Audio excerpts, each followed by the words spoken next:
You cheated on me. Declan's enraged words pierced the air like shrapnel, shredding the fabric of our once blissful family life. I recoiled, my mind spinning as I struggled to process the vicious accusation. What are you talking about? I would never betray you, I cried out, my voice trembling with disbelief. Declan thrust a medical report in my face, his eyes blazing with hurt and betrayal. Then how do you explain this? Lila's blood type proves she can't be my daughter. My heart plummeted as I scanned the document, the stark reality of the incompatible blood types undeniable. Confusion swirled within me, kaleidoscopic shards of doubt and denial whirling in my mind. There must be a mistake, I pleaded, grasping at any shred of rationality. We need to get a second opinion or run more tests. More tests? Declan scoffed, his face twisted with contempt. So you can fabricate more lies? I don't know what pathetic games you're playing, but I want you and that bastard child out of my house tonight. The venom in his words stung like acid, searing through the very fiber of my being. I opened my mouth to protest, but my throat constricted, robbing me of speech. How could the man I loved, the father of my child, hurl such vicious insults with such callous ease? Lila's muffled sobs drifted from her bedroom, a heartbreaking counterpoint to the maelstrom engulfing our home. Mustering every ounce of composure, I turned and went to her, cradling her tiny form as she clung to me, her tears soaking my blouse. "Mommy, why is Daddy so mad?" she whimpered, her innocent eyes brimming with fear and confusion. I stroked her hair, my own tears flowing freely now. "It's going to be okay, baby. Mommy's here," I whispered, the hollow reassurance tasting bitter on my tongue. The front door slammed, signaling Declan's departure. His mother, Eloise, regarded me with undisguised contempt, her judgmental stare searing into my soul. "I always knew you were trash," she spat, her words laced with venom. "God knows what other depraved secrets you're hiding." As she stormed out, I sank to the floor, cradling Lila in my arms, her tiny body racked with sobs. The walls seemed to close in around us, the once warm sanctuary of our home now a suffocating prison of shattered trust and broken dreams. That night, as I lay awake in the darkness, my mind replayed the horrors of the day in an endless, torturous loop. Declan's accusations, Eloise's scathing condemnation, they burrowed into my psyche like parasitic worms, gnawing at my sanity, my self-worth eroding with every agonizing second. Yet, amid the maelstrom of despair, a flicker of defiance ignited within me. I was innocent, and no matter how insurmountable the odds, I would fight to prove it. For Lila's sake and for my own, I would not surrender to the shadows of doubt. As the first tentative rays of dawn seeped through the curtains, I rose from the bed, my resolution steeled. Whatever challenges lay ahead, I would face them head-on, unbowed and unbroken. This was not the end. It was merely the beginning of a hard-fought battle for truth, justice, and redemption. The next few days blurred into a waking nightmare. Declan's rage had not subsided, his accusations growing more venomous with each passing hour. Eloise fanned the flames, her hateful whispers poisoning his mind against me. "You'll never see that child again," Declan snarled, his face contorted with rage. "Not until you admit to your sordid betrayal." I pleaded, reasoned, and begged, but my words fell on deaf ears. In their eyes, I was the embodiment of sin, a deceitful serpent who had violated the sanctity of our marriage. One evening, as I was preparing Lila's dinner, Declan stormed into the kitchen, his eyes wild with fury. "Pack your things," he spat. "You and that bastard are leaving tonight." Reeling from the impact of his words, I clutched Lila protectively. "You can't do this, Declan. She's your daughter, for God's sake." His cruel laughter pierced the air, chilling me to the core. "My daughter? Don't make me laugh. That little brat is a constant reminder of your infidelity," Lila whimpered, burying her face in my embrace as Eloise glowered from the doorway. "You heard him, whore. Get out before we call the police." Tears streamed down my cheeks as I gathered our meager belongings, the weight of our shattered lives condensed into 2 battered suitcases. Lila clung to me, her tiny frame racked with sobs, her innocence shattered by the vitriol that surrounded us.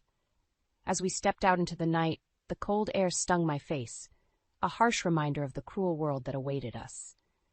Eloise's parting words sliced through the silence like a razor. "Don't ever show your face here again, you lying tramp." In the days that followed, we drifted from shelter to shelter, our once comfortable existence reduced to a daily struggle for survival. I reached out to Tara, my former colleague and confidant, who embraced us with open arms. "You're not alone in this, Mari," she vowed, her eyes shimmering with unshed tears. "I'll help you get back on your feet." True to her word, Tara secured us a modest apartment and arranged for me to interview at her marketing firm. As I sat across from the stern-faced interviewer, my heart raced with trepidation. "So, Mrs. Turner," he drawled, his gaze piercing, "care to explain this gap in your employment history?" I swallowed hard, bracing myself for the inevitable judgment. "My husband falsely accused me of infidelity and threw us out. I've been fighting to clear my name ever since." His eyebrows arched, and for a moment I feared the worst. But then, to my surprise, he nodded slowly. "I've seen my fair share of bitter divorces," he sighed. "Welcome to the team, Marielle. We could use a fighter like you." As I stepped out into the crisp morning air, a glimmer of hope flickered within me. Tara's unwavering support and the promise of a fresh start had reignited the flames of determination. I would not be cowed by Declan's vile accusations or the harsh realities that now defined our existence. No, this was not the end. It was merely the first salvo in a war for justice, dignity, and the reclamation of our lives. And I would emerge victorious, no matter the cost. The weeks that followed were a whirlwind of adjustment and determination. Tara's steadfast friendship and the camaraderie of my new colleagues provided a much-needed anchor amidst the turbulence that had consumed my life. Yet, the shadow of Declan's accusations lingered, a constant specter that haunted my every waking moment. I knew that to reclaim my dignity and secure Lila's future, I needed more than moral support. I needed a legal strategy. "You're not alone in this fight," Tara assured me one evening over coffee. "I know someone who can help." A few days later, I found myself seated across from Vincent, a family lawyer whose reputation for tenacity preceded him. "Let's cut to the chase," he began, his gaze unwavering. "Declan's accusations are baseless, but proving paternity won't be easy." I nodded, steeling myself for the challenges ahead. "We'll need to demand a proper genetic test," Vincent continued, "and dig into Declan's background. Any skeletons in his closet could bolster your case." As the weeks progressed, I threw myself into the twin pursuits of work and legal preparations. Lila's well-being was my driving force, a beacon that guided me through the darkest moments. "Mommy, when are we going home?" she would ask, her innocent eyes brimming with confusion. "Soon, baby," I'd reassure her, fighting back the tears that threatened to spill. "Mommy's working on it." At the office, I poured my heart into every project, determined to prove my worth and silence the whispers that still lingered. Yet, not everyone was supportive. "Heard you're quite the little homewrecker," one colleague sneered during a team meeting. "Bet you're loving all the attention, you slut." The words sliced through me like razor blades, reopening wounds that had barely begun to heal. As tears blurred my vision, a firm hand gripped my shoulder. "That's enough, Carl." Tara's voice cut through the tension like a whip. "Unless you want a harassment suit on your hands, I suggest you keep your vile thoughts to yourself." In that moment, I realized the true depth of Tara's loyalty, a wellspring of strength that would sustain me through the darkest valleys that lay ahead. As the weeks bled into months, Vincent's investigations began to bear fruit. Financial records, travel receipts, and witness testimonies painted a damning portrait of Declan's activities, one that suggested his accusations were merely a smokescreen for his own indiscretions. "We've got him," Vincent declared, a predatory gleam in his eye. "It's time to take the fight to Declan and bury him under the weight of his own lies." A renewed sense of purpose coursed through my veins. No longer was I the victim, cowering in the shadows of doubt. I was a warrior, armed with the truth and fueled by a mother's love, a force to be reckoned with in the battle for justice and redemption. As I gazed into Lila's eyes that night, I made a silent vow. No matter the cost, no matter the sacrifices, I would emerge victorious. For her sake, and for the sake of every woman who had been wronged by the cruelty of men, I would not rest until the scales of justice were balanced once more. The deeper we delved into Declan's past, the more sordid revelations came to light. What had initially seemed like a straightforward case of mistaken paternity quickly spiraled into a labyrinth of lies and deceit. "Look at this." Vincent growled one evening, slamming a stack of financial records onto the table. Unexplained cash withdrawals, luxury hotel charges. The paper trail points to something much darker than a simple affair. I pored over the documents, my stomach churning with each damning entry. The man I had once loved, the father of my child, was rapidly transforming into a stranger, a devious manipulator capable of unimaginable betrayal. "We need to dig deeper," I replied, my voice steely with determination. "No stone can be left unturned." In the weeks that followed, we assembled a mosaic of evidence, a tapestry woven from surveillance footage, witness testimonies, and digital footprints. The picture that emerged was one of a man consumed by greed, lust, and an insatiable appetite for deception. "He's been playing us all for fools," Vincent seethed, his fists clenched. The blood-type discrepancy was just a convenient cover for his own sordid affairs. My mind reeled as the truth unraveled, each revelation more gut-wrenching than the last. Declan's protestations of fidelity had been a carefully constructed facade, concealing a web of lies that stretched back years. "That bastard," I hissed, my fingers digging into the armrests. "All this time, he's been the one betraying us." Yet, amidst the maelstrom of anger and disillusionment, a glimmer of hope emerged. With the truth laid bare, we possessed the ammunition to dismantle Declan's house of cards, to strip away the veneer of righteousness and expose him for the duplicitous charlatan he truly was. "We're going to bury him," Vincent vowed, a predatory gleam in his eye. "He'll wish he never crossed paths with us." As the days ticked by, our case grew stronger, bolstered by irrefutable evidence and sworn testimonies. Declan's web of lies was unraveling, strand by damning strand, leaving him vulnerable and exposed. One evening, as I tucked Lila into bed, her innocent eyes brimmed with curiosity. "Mommy, why are you and Daddy fighting?" I swallowed hard, struggling to find the words to explain the betrayal that had shattered our lives. "Daddy did some very bad things," I began, choosing my words carefully. "But don't worry, sweetie, Mommy's going to make things right." Her small hand caressed my cheek, her touch a balm for the rawness that still lingered. "I love you, Mommy," she whispered, her voice laced with a wisdom far beyond her years. In that moment, I knew that no matter the obstacles, no matter the sacrifices, I would emerge victorious. For Lila's sake, and for the sake of every woman who had been wronged by the cruelty of men, I would not rest until justice was served. As I rose from her bedside, a renewed sense of purpose coursed through my veins. The time for tears and self-pity was over. Now was the moment to strike, to unleash the full force of our righteous fury upon the man who had so callously shattered our lives. Declan's reign of deception was nearing its end, and I would be the one to deliver the final devastating blow that would bring him to his knees. Justice, long denied, would finally be served. The weight of the evidence against Declan was staggering, a damning mosaic of lies and infidelity that threatened to unravel the very foundation of his carefully constructed charade. Yet, as the day of reckoning approached, a sense of trepidation gnawed at the edges of my resolve. "He's not going to go down without a fight," Vincent warned, his brow furrowed with concern. "Declan's got deep pockets and a nasty vindictive streak. Brace yourself for an all-out assault." His words proved prophetic. In the days leading up to the hearing, a torrent of allegations and character assassinations flooded the media, each more vicious than the last. Sources close to the family described Marielle Turner as an unfit mother with a history of promiscuity and substance abuse. One lurid headline screamed. I recoiled in disgust, my hands trembling, as I read the litany of falsehoods and half-truths that had been woven into a nightmarish tapestry of lies. "Don't let it get to you," Tara urged, her voice a steadying force amidst the storm. "They're just trying to rattle you."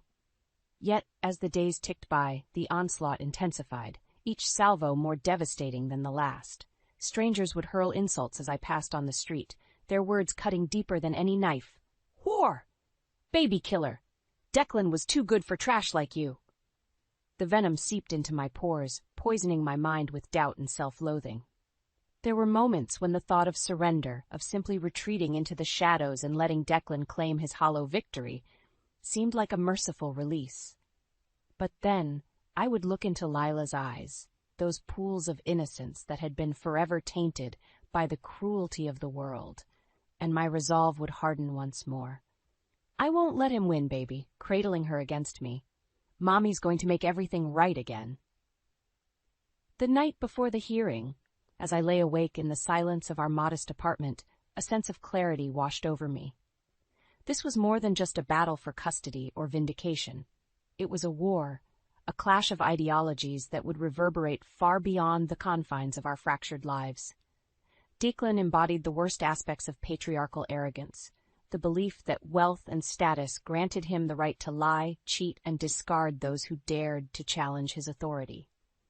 His actions were a poisonous manifestation of the toxic masculinity that had subjugated women for centuries, reducing us to mere chattels to be used and discarded at a man's whim.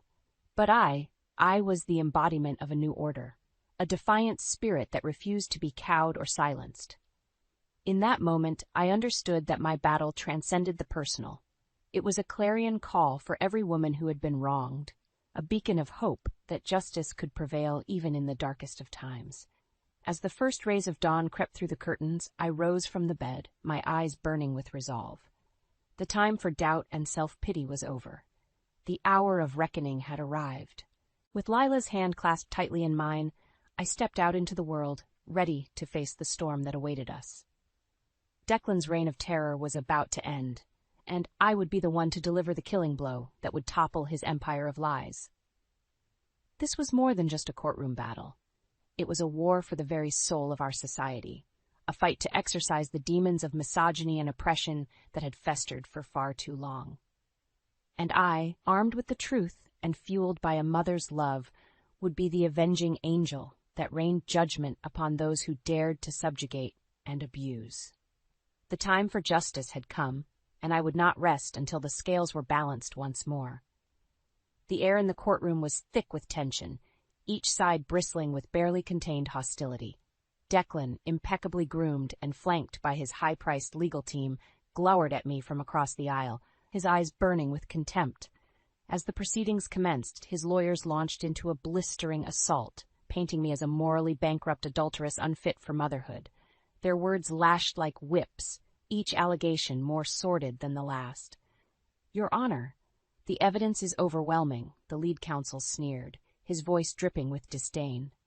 "Mrs. Turner's promiscuity and utter disregard for the sanctity of marriage have irreparably damaged this family."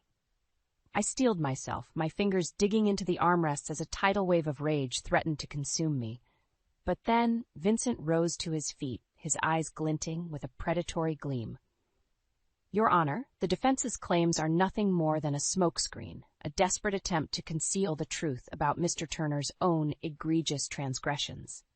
With a deft flick of his wrist, he produced a sheaf of documents, slamming them onto the evidence table with a resounding thud. Financial records, travel receipts, surveillance footage, all pointing to a sordid web of infidelity and deceit that stretches back years. A hush fell over the courtroom as the damning evidence was presented, each piece fitting together like a macabre jigsaw puzzle. Declan's face drained of color, his carefully cultivated veneer of respectability crumbling with each revelation. "You lying sack of filth," I hissed, my voice trembling with fury. "All this time, you've been the one cheating. The blood type was just a convenient excuse to cover your own tracks." Declan recoiled as if struck, his eyes darting frantically from face to face, searching for an ally in the sea of condemnation that surrounded him. I can explain," he sputtered, his composure cracking under the weight of the evidence. "Save your pathetic excuses," Vincent snarled, his voice cutting through the tension like a blade.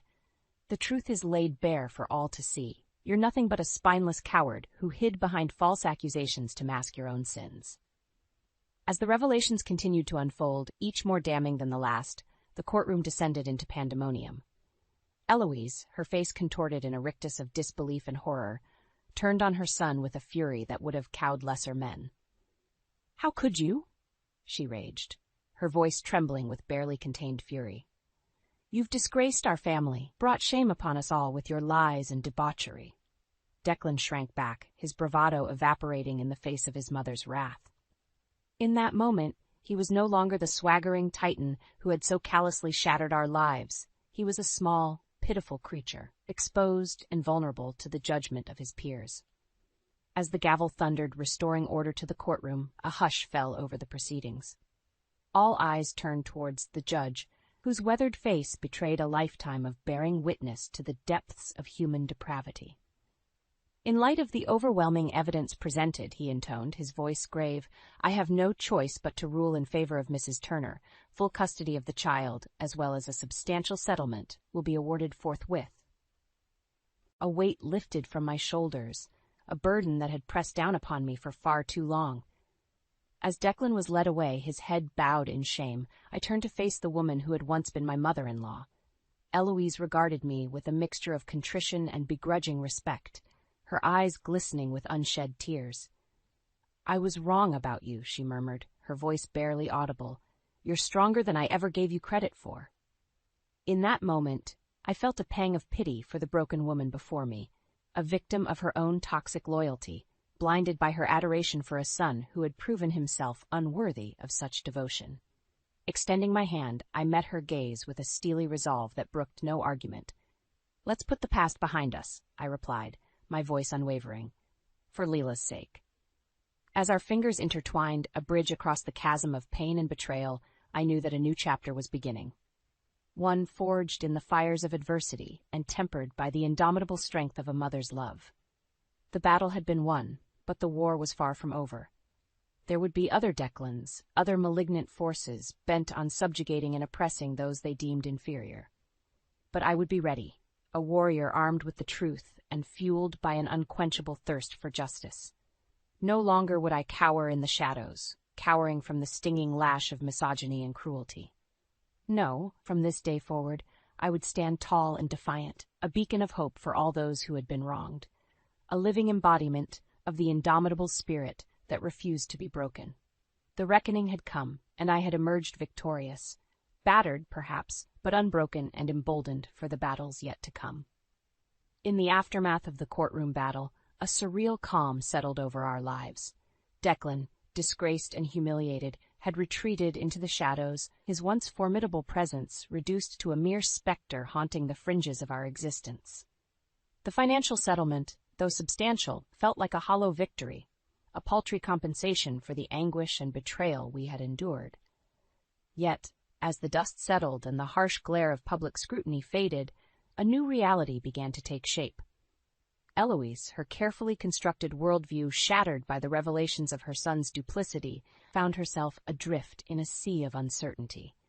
Gone was the imperious matriarch who had once so vehemently condemned me. In her place stood a shell of a woman, haunted by the ghosts of her own misjudgments. "I owe you an apology," she murmured one afternoon as we sat across from each other, the weight of unspoken words hanging heavy in the air. I regarded her with a guarded expression, the wounds of her past transgressions still raw and throbbing. "For too long, I allowed my own prejudices to blind me to the truth," she continued, her voice tinged with regret. "I failed you, and more importantly, I failed Lila." A part of me yearned to unleash the torrent of pent-up fury that had festered for so long, to lash out and inflict upon her a fraction of the pain she had so callously inflicted upon us. But as I gazed into her haunted eyes, I saw not the imperious shrew who had once reveled in our suffering, but a broken woman, a victim of her own misguided loyalties and toxic ideologies. In that moment, a profound truth crystallized within me. Harboring hatred and resentment would only perpetuate the cycle of pain and oppression that had nearly destroyed us. "We've all made mistakes," I replied, my voice measured and even. "What matters now is how we move forward, as a family, for Lila's sake." Eloise's shoulders sagged, a tremulous sigh escaping her lips as a flicker of relief passed across her features. "Thank you," she whispered, her eyes glistening with unshed tears. "You've shown more grace and compassion than I ever deserved." As the weeks bled into months, a fragile truce took root between us. The path towards true reconciliation would be long and arduous, paved with the shattered remnants of our fractured trust. Yet for Lila's sake we persevered, two warriors, battle-scarred and weary, united by a shared commitment to forge a better future for the innocent caught in the crossfire of our conflict. Slowly, tentatively, the walls began to crumble, and glimmers of the family we had once been started to emerge from the rubble of our shattered lives. Lila, ever resilient, took the first steps towards healing the breach, her boundless love and infectious laughter serving as a balm for the wounds that still lingered. "Grandma, come play with us," she would call out, her eyes sparkling with unbridled joy. And Eloise, her defenses worn down by the relentless onslaught of childish innocence, would inevitably acquiesce, setting aside her trepidation and embracing the moment with a cautious tenderness. In those stolen moments, I caught fleeting glimpses of the woman she might have been. A loving matriarch, untainted by the corrosive influence of prejudice and toxic masculinity. As for Declan, his presence lingered like a malignant shadow, a constant reminder of the depths of betrayal we had endured. Yet with each passing day, his hold over us weakened, his once formidable aura of invincibility eroded by the unstoppable march of time and truth. We were survivors, battle-hardened and emboldened by the fires of adversity. The chains of oppression that had once bound us lay shattered at our feet, the shackles of fear and self-doubt cast aside in favor of a newfound strength and resilience.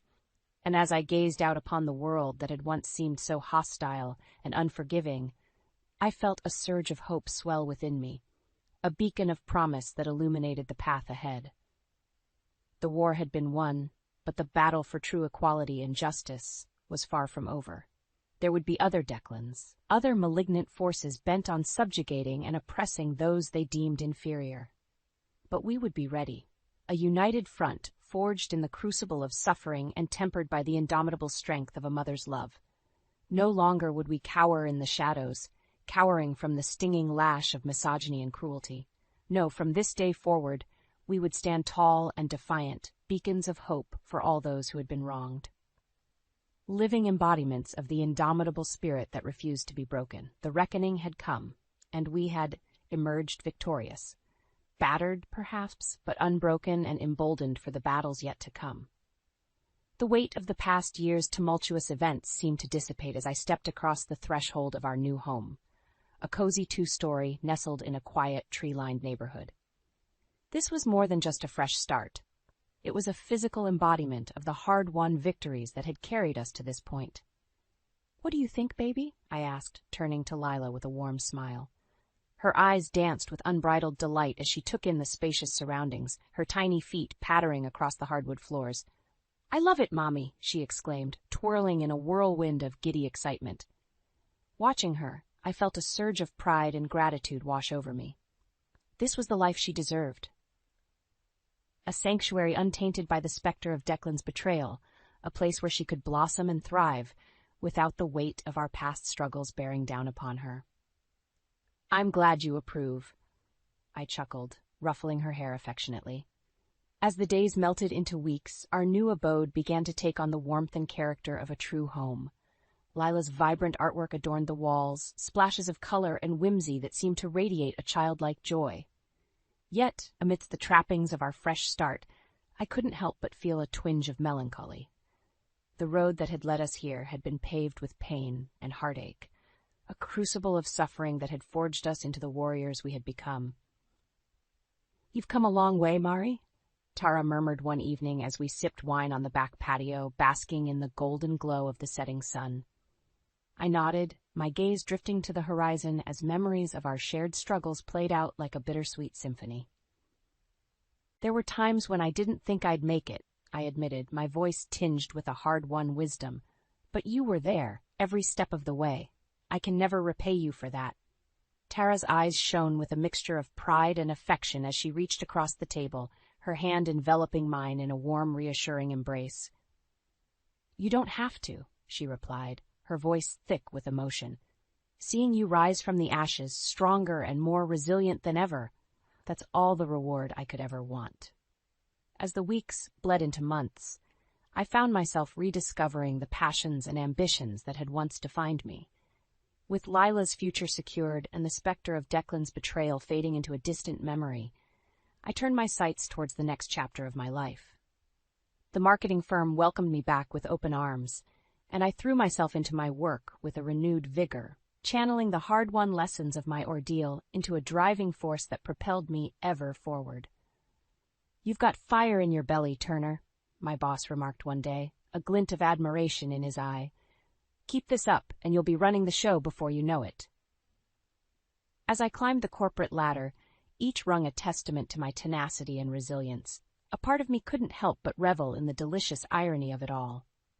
The very traits that Declan had sought to crush and subjugate, my strength, my independence, my unwavering spirit, were now the cornerstones of my success. Yet for all my professional triumphs, it was the quiet moments with Lila that truly brought me solace and fulfillment. Watching her blossom into a confident, vibrant young woman filled me with an indescribable sense of pride and wonder. "You're my hero, Mommy," she would whisper, her eyes brimming with adoration as she snuggled against me on the couch, our nightly ritual of story time and cuddles unfolding like a cherished tradition. In those moments, I felt a profound connection to the unbroken chain of strong, resilient women who had come before me, warriors who had fought and bled to carve out a space in a world that had sought to diminish and subjugate them. And as I gazed into Lila's innocent face, I silently vowed to honor their legacy, to be the embodiment of the unwavering spirit that refused to be cowed or broken. The years melted away, each one marked by triumphs and challenges, laughter and tears, the ebb and flow of life's rich tapestry. Yet, through it all, one constant remained, the bond between mother and daughter, forged in the fires of adversity and tempered by an unbreakable love. As the twilight of my life began to cast its gentle glow, I found myself reflecting on the winding path that had brought me to this point. The struggles, the heartache, the hard-won battles, they had all been necessary steps on a journey that had tested the very limits of my strength and resilience. And as I looked out upon the world, I saw not just the scars of my own trials, but the countless other women who had faced their own battles, their own Declans to conquer. In that moment, I knew that my story was more than just a personal triumph. It was a rallying cry, a beacon of hope for all those who had been wronged, oppressed, and subjugated. For in the end, it was not the weight of our burdens that defined us, but the indomitable spirit that refused to be crushed beneath them. We were warriors, forged in the crucible of adversity, our scars a testament to the battles we had waged and the victories we had won. And as I took my final breath, secure in the knowledge that my legacy would live on through Lila and the generations to come, I felt a sense of profound peace wash over me. The war was won, the battles had been fought, and in the end, justice and resilience had prevailed. We were the unbroken, the unbowed, and our stories would echo through the ages as a reminder of the indomitable strength of the human spirit.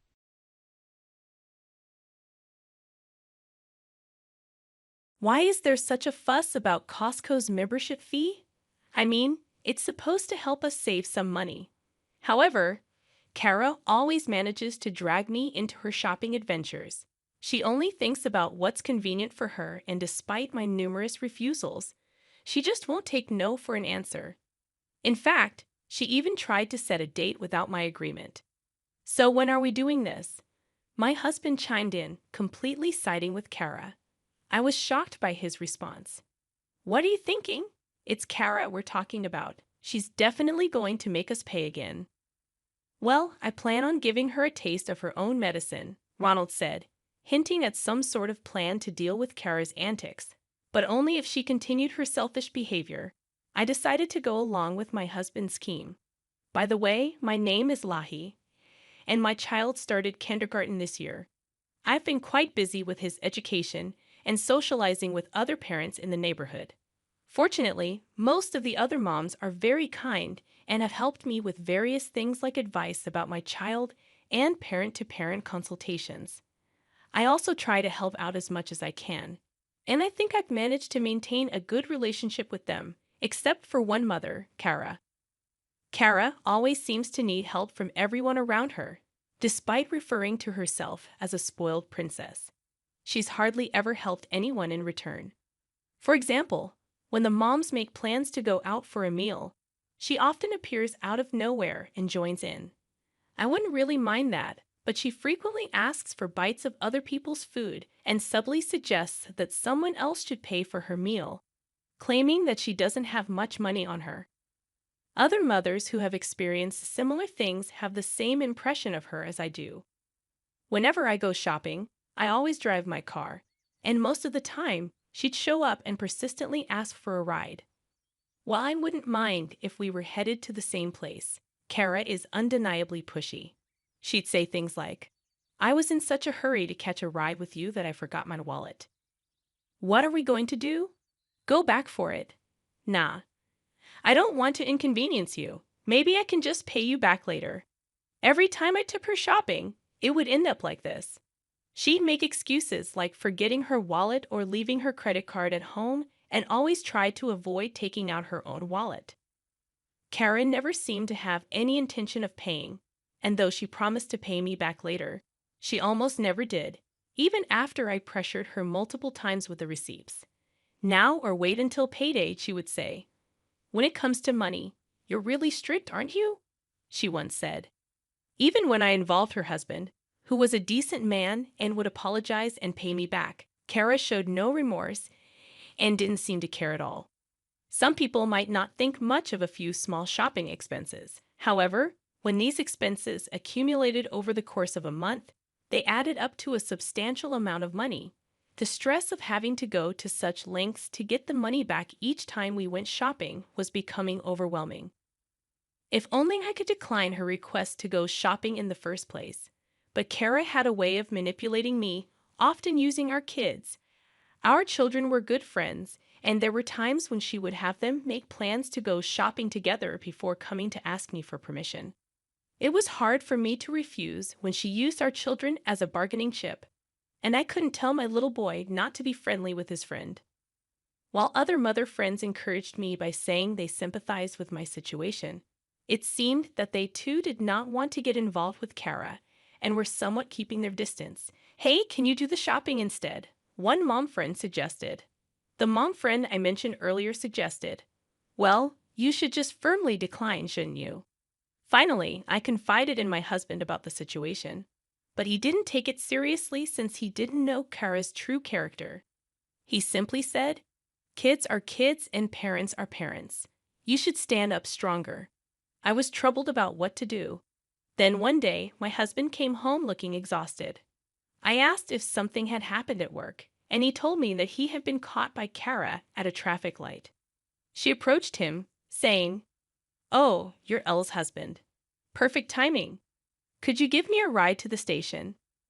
Kara asked for a favor, but she didn't seem to consider the possibility of him declining. She came out onto the road and repeatedly tried to open the passenger door.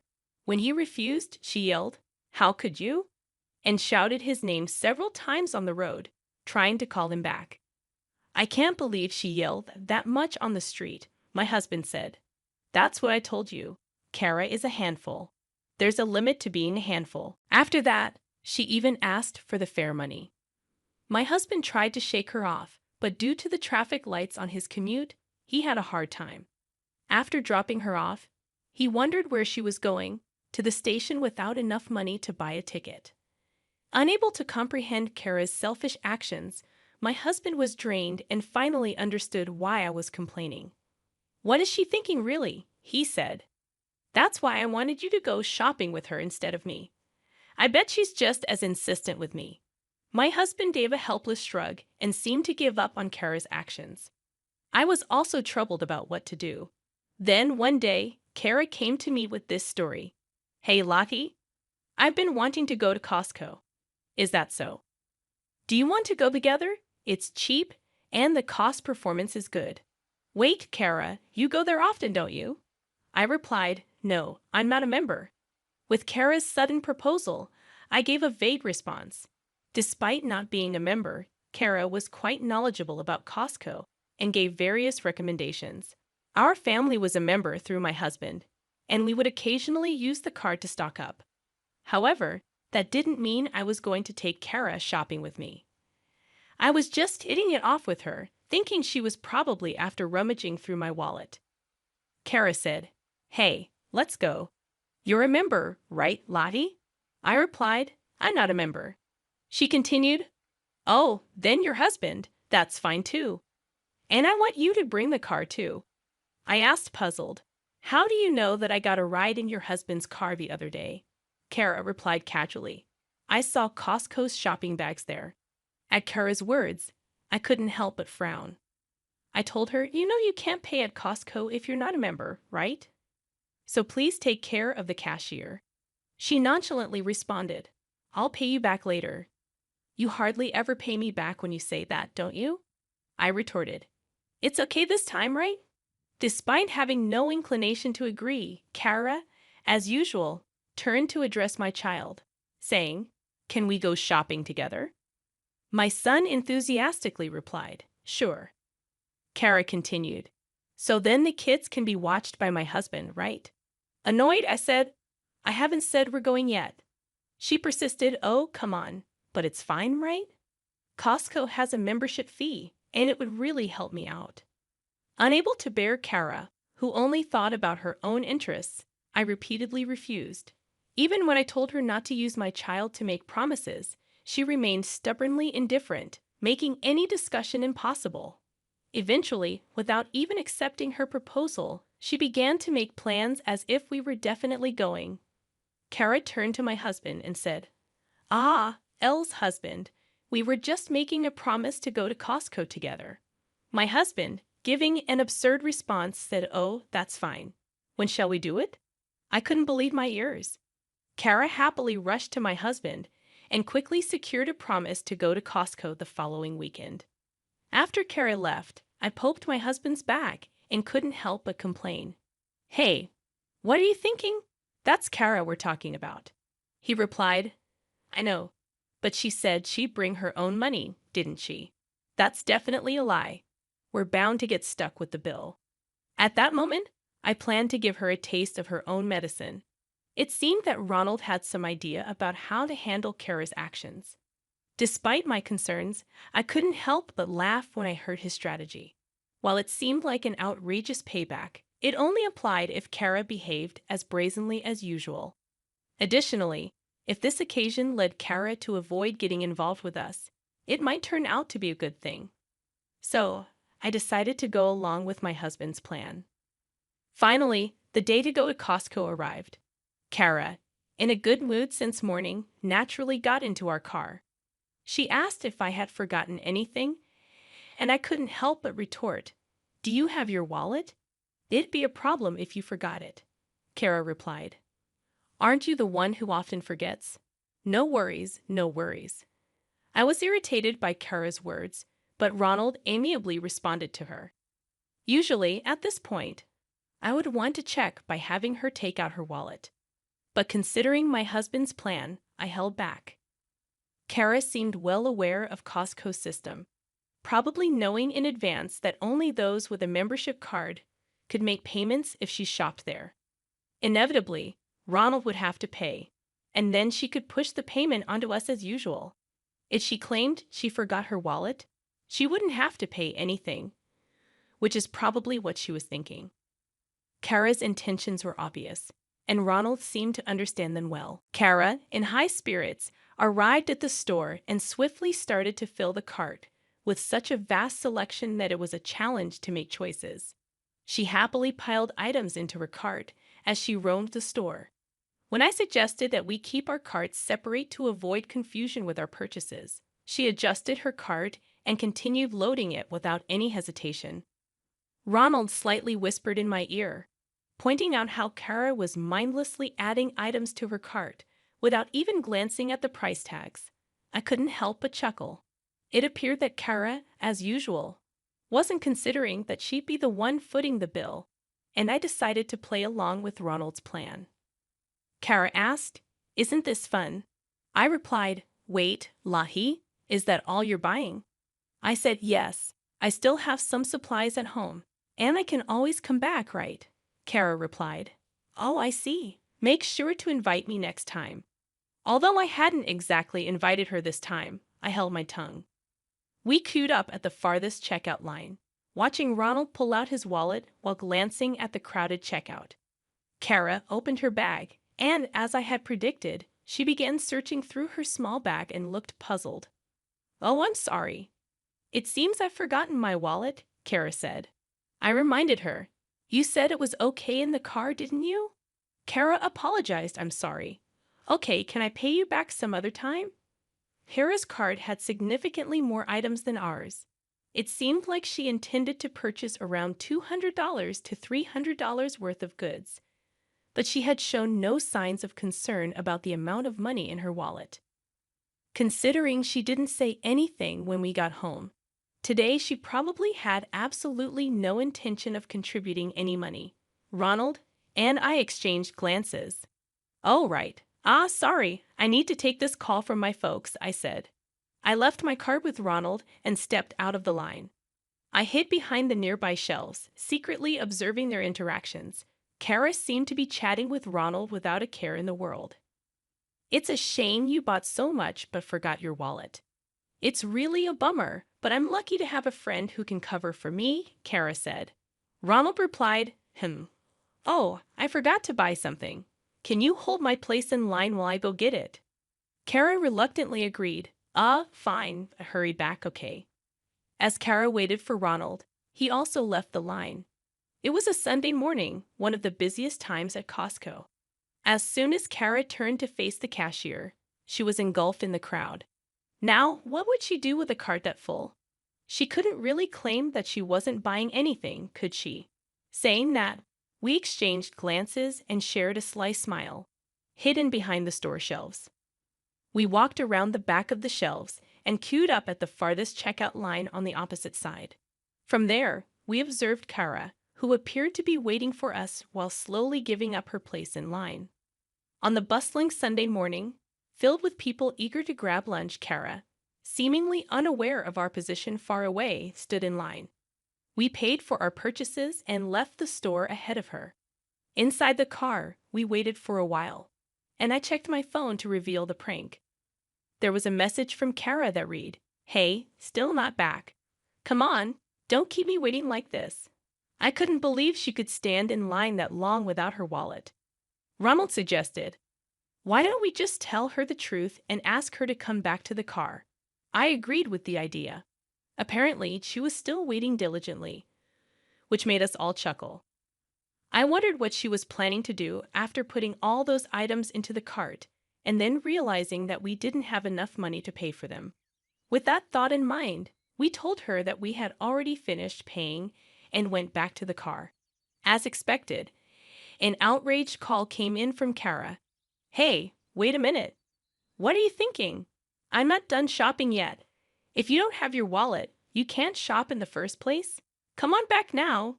Don't make it impossible for me. Stop joking around. Come back quickly and pay for this." We firmly stated, "We're not paying."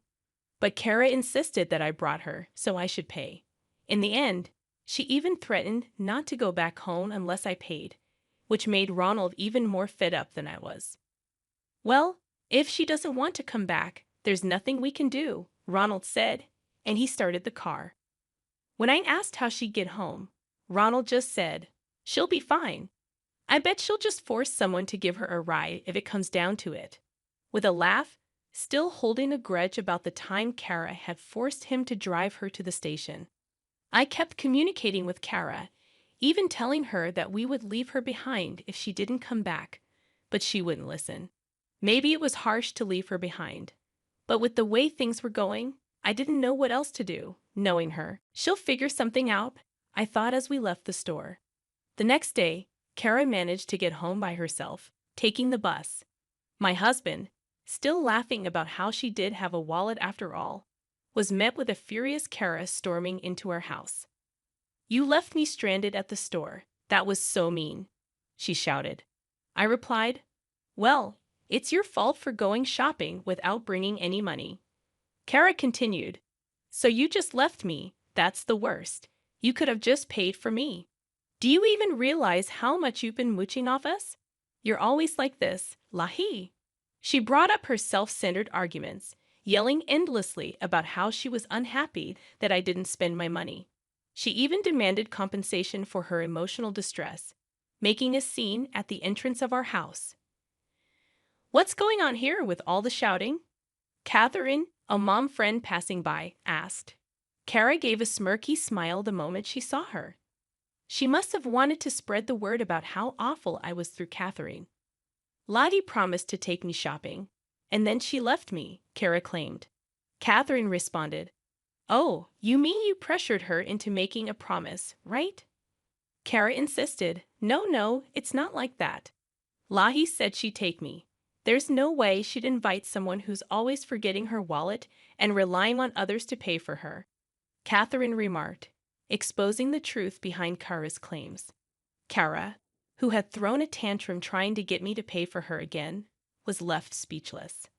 I had anticipated that Kara might spread some rumors, so I had already discussed yesterday's events with Catherine under the pretense of seeking advice. On the flip side, Kara, who was lectured by Catherine, left with a bright red face. Catherine, while encouraging me and acknowledging it was a tough break, seemed a little amused. I was sure she would share the story of Kara's misdeeds with others in the neighborhood. After that, Kara couldn't even correct the truth, and thanks to Catherine, her actions quickly became common knowledge throughout the neighborhood. Kara tried to make allies, but she ended up spreading unnecessary rumors herself. It seemed like no one was willing to support her. On the contrary, many people told her that she got what she deserved and started distancing themselves from her even more. Kara, however, continued to blame me, as she always did. After a while, it seemed she was severely scolded by her husband. Now she would start running away as soon as she saw me, since the people who were fed up with Kara's actions started to praise me for doing a good job. I'd like to think that this issue is settled because of Kara's constant annoyance. I was distanced from many people. However, this incident has brought us closer. We started going shopping together. But of course, we each paid for our own things, and we've built a balanced relationship of give and take.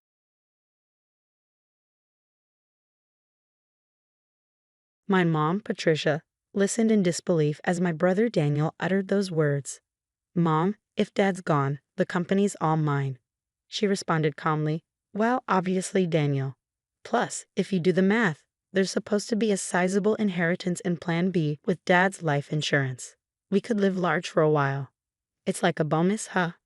Got to thank our absent Dad. I felt like I was about to explode with anger. What was wrong with these people? This was unforgivable. I couldn't let them have their way. Just as I was about to yell, I got a call from Dad in the hospital. This story goes back a few months. My name is Christopher. I'm a 33-year-old architect working at a design firm. I moved out of my family home and now live alone in a nearby condo. Being single is a little lonely, but I love my job and live a fulfilling life every day. Today is a day off, and I have plans to meet with my dad, James. Ah, Christopher, how have you been? Dad showed up for our meetup with his usual warm smile on his face. Dad, long time no see. Have you lost some weight? Running a business must be tough work. Keeps me busy, but I'm doing well. Let's get going. I occasionally meet up with my dad like this to catch up over a meal. Today, Dad invited me to join him for some volunteer work. We're at a small children's care facility on the outskirts of town. Hello, Mr. Smith. James, Christopher. Hello and thank you for coming today. We were greeted by the friendly face of the elderly director. Dad and Mr. Smith were chatting away warmly. Turns out, my dad grew up in this facility. After leaving it, he put himself through college and started his own architecture firm. Even without any relatives to rely on, he made it on his own efforts, and I've always admired him for that. On his day off, Dad often invites me to volunteer at the facility with him. Since we both have backgrounds in architecture, we can repair furniture and playground equipment. James, Christopher, you've helped a lot today. After finishing our repairs on beds, chairs, and swings, Mr. Smith thanked us as we were leaving. I felt good about making a difference, and for Dad, visiting Mr. Smith, who's like a father to him, must be important. As we strolled side by side, contemplating where to grab a bite, a sleek black luxury car pulled up next to us. The window rolled down, and out popped my mom. Behind the wheel was my brother Daniel. Well, look who it is, back from the care facility again, Mom said, her tone dripping with sarcasm. It's embarrassing to have a dad without parents. Can we stop this already, Mom? Let's go, my brother spoke, chomping on his gum. I wanted to retort to tell him that he should be the embarrassed one, an adult with no stable job and dyed hair. But I held back. There was no point in saying anything to these people. It would be a waste. Daniel and I are going to dinner. You two can grab some fast food and don't forget to fold the laundry, all right? Patricia, my mom, responded without waiting for a reply. Without another word, she rolled up the car window, and they drove off. Dad and I just watched them go, saying nothing. Mom and my brother looked down on Dad, belittled him at every turn. Honestly, Mom might be beautiful on the outside, but that's about it. The reason they can do all this is that they're basically living off Dad's income. They've been trash-talking him for as long as I can remember, saying he's a deadbeat from an orphanage, that he has no ambition or excitement in his life. They probably only see Dad as a wallet that listens to their every demand. What's worse, my brother Daniel eats all of this up and joins in on making fun of Dad. Our family has 2 kids, but Mom has always lavished her love only on Daniel. She's pretty much ignored me, giving Daniel whatever he wants whenever he wants. Thanks to that, Daniel still clings to Mom like a child. Even in his 30s, he still calls her mommy and lets her dictate even what he wears and eats. When I heard that Mom accompanied him to every driving lesson, I was floored. I said to my dad, breaking the silence, "Isn't it hard living with those two?" I asked my dad that question. "I'm used to it. Besides, they're still family. I have to do what I can," Dad said in a lonely voice before heading back to the house he shares with Mom and Daniel. All I could do was watch him go. A month passed. I got a call from Mom saying that Dad had collapsed, so I rushed to the hospital. Dad, who looked even more fragile than a month ago, responded, "I got some tests done, and they found cancer. Apparently, it's pretty advanced." My dad had been diagnosed with progressive stomach cancer. According to the doctors, he had about 3 months to live, give or take. I never thought this day would come. I couldn't fathom how this could happen, especially since he's only in his 60s. Even my mom was visibly shaken. "Why did you let things get to this point?" "You and Daniel have been pushing Dad too hard. You know he's been stressed out," I exclaimed. "Christopher, how dare you speak to your parents like that? You're nothing like Daniel. And what is Daniel doing at a time like this? Off gambling again?" Mom interjected, her voice filled with disappointment. While Mom and I were arguing, Dad spoke up quietly. "Both of you stop. I'm fine. Go home for today." "Dad, I'm sorry. I'll be back," I said as I left the hospital room. But between my worries for Dad's health and the shock of his prognosis, I couldn't sleep that night. After that, I took on the responsibility of bringing Dad a change of clothes and doing his shopping as he requested. Sure enough, neither Mom nor my brother lifted a finger. Still, I wanted to make Dad's time as comfortable as possible. I popped into his hospital room during breaks from work and took care of him for 2 months. Then, one day, when I went back to my parents' house to grab some of Dad's belongings, I overheard Mom and my brother talking in the living room. "Mommy, once Dad is gone, the business is all mine, right?" Stunned by my brother's words, I listened more closely. That's when my mom chimed in, "Daniel, it's not a given. Besides, if you do the math, there should be around $2 million in inheritance." "Wow, that's awesome. Maybe I should buy another car." "Why not? You'll be the company president, so you should drive a nice car. Thanks to his life insurance, we can live a little lavishly for a while. It's like a bonus." "Got to thank Dad for not being around," Mom said casually. I felt like I was going to explode with anger. What kind of trash were these people? Unforgivable. I couldn't let them get their way. Just as I was about to unleash my anger, I received a message from Dad. "Christopher, can you come to my hospital room alone?" I managed to contain my emotions and went to see my dad. He had lost even more weight recently, and his complexion looked bad. "Christopher, thank you for always being there," I said to my dad as I sat next to his bed. "What are you talking about, Dad? Just tell me what I can do to help," I replied, trying to keep my voice steady. Dad hesitated for a moment before speaking, his words heavy with importance. "There's something important I need to talk to you about," he began. I listened quietly, holding back the tears, as I responded, "Visiting hours are almost over, so I'm going to head out." "But about what we discussed, Dad, just focus on taking care of yourself for now." "Ah, thank you, Christopher. See you later," he said weakly. In the end, that was the last conversation I had with my dad. He took a turn for the worse shortly after and passed away the next day. I held my emaciated father's hand in the hospital room and cried. My mom and brother also put on a show of tears, but only this time, things got pretty tough. After that, Mom was technically in charge of the funeral. But of course, she didn't lift a finger. Instead, she showed up at the funeral all dolled up in makeup and tried to cut corners on the costs. He doesn't even have any relatives. Why not keep it simple? Dad's co-workers and business associates are coming to the funeral. Don't embarrass us with that kind of talk, she remarked. Today, while getting his necktie tied by Mom, Daniel chimed in, just do what Mom says. Don't waste money on a dad like that. Daniel, just be quiet. If it's about money, I'll handle it. At least let me give Dad a proper send-off, I said firmly. So I ended up taking charge of the entire funeral. It seemed Dad was well loved by many people. Lots of folks came to pay their respects, which made me really happy. About a week had passed since the funeral ended, and that's when Mom spoke up. Now that we're a family of 3, finally got that person out of the picture. Now the $2 million inheritance is all ours, right? Daniel and Dad's company too. Man, I'm finally going to be the boss. Listen up, Christopher, you better give up your inheritance. Just after the funeral had ended, they were already talking about this stuff. Annoyed, I replied.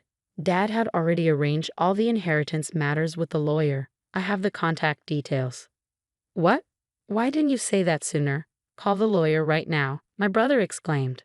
That's right, Christopher, hurry up, added my mom.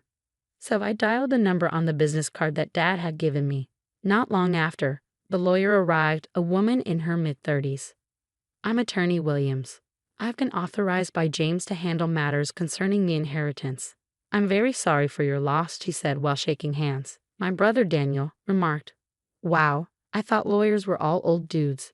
You're quite the looker. Got a boyfriend? Oh, Daniel, do you like her? Mommy prefers someone younger. Knock it off, both of you, I scolded. Thank you for coming all this way. Please come in, I added, ushering Miss Williams into the room. We listened to what she had to say. Let me explain. First of all, concerning the company, James had told me before he passed that it would be transferred to an acquaintance's company. I've been proceeding with the paperwork. What does that mean? I was supposed to become the CEO. I've heard nothing of the sort. My brother raised his voice in protest.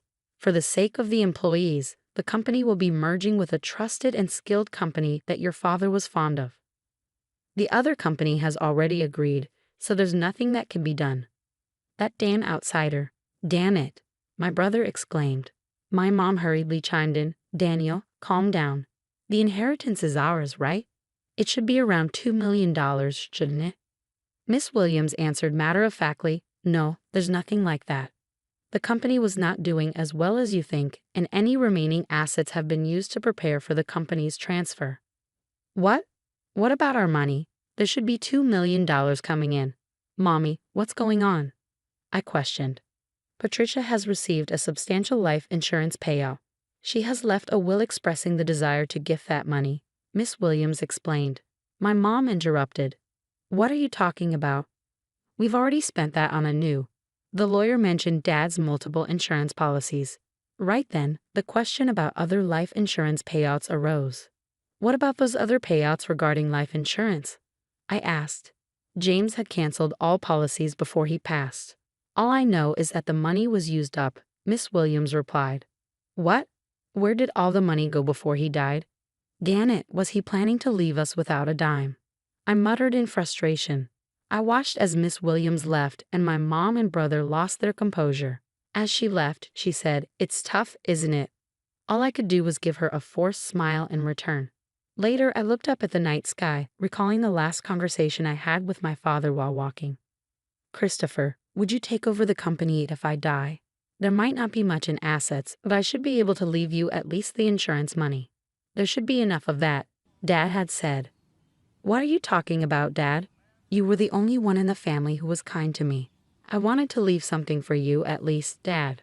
I respect you for building the company from scratch with your own hard work. I want to make it on my own too. I don't need the company or the insurance money, but if there's any inheritance left, I want you to use it as you wish. I'll help in any way I can, I had replied. Christopher, thank you. Thank you, Dad had said with gratitude. As I continued walking, I realized I had arrived at the facility, despite it being night. Mr. Smith was in the yard, and when he saw me, he ran over in tears. Christopher, James passed away so suddenly. He told me not to come to the funeral. But actually, Mr. Smith, My dad was grateful for both you and the facility. I just found out too, a little while ago. James made a large donation to the facility, a really large one. Now we can buy the things the kids need. We might even be able to renovate. Thank you, but I wish James could have lived. I wish he could have been. While comforting a tearful Mr. Smith, I found myself crying too. Looking up at the starry sky, I whispered in my heart, "Dad, you did it. You really did it." A few months later, I had occasionally met with lawyer Miss Williams to handle the intricate legalities of transferring the company and settling the estate.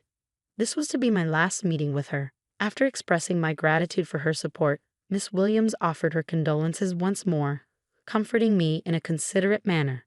As I was seeing off Miss Williams, I thought about how I might never see her beautiful face again. She was such a kind and gracious person. Just then, as I was waving goodbye, a familiar car pulled up beside Miss Williams, and out jumped my brother wielding a metal bat. "Ah, hey, what the heck are you doing?" I yelled, quickly tackling my brother. "Shut up. Let go of me." His face turned red as I held him down on the ground. He was struggling. "Were you trying to attack Miss Williams? What's going on? What's going on?" I demanded. "Because of her. I didn't get the company or the money. It's her fault. Damn it." "That's ridiculous. This isn't Miss Williams' fault," I responded. I had thought he was foolish, but this was beyond anything I'd expected.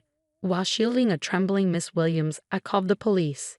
Inside my brother's car, not just a bat, but also a rope and a stun gun were found. Clearly weapons. He was swiftly arrested. When our mother found out, she fumed, "You'd send Daniel to jail. Your own family. How heartless." I replied calmly, "I no longer consider you or him family. My only family was my late dad. I'm cutting ties with both of you." Mom was still ranting, but I ignored her and cooperated fully with the police investigation.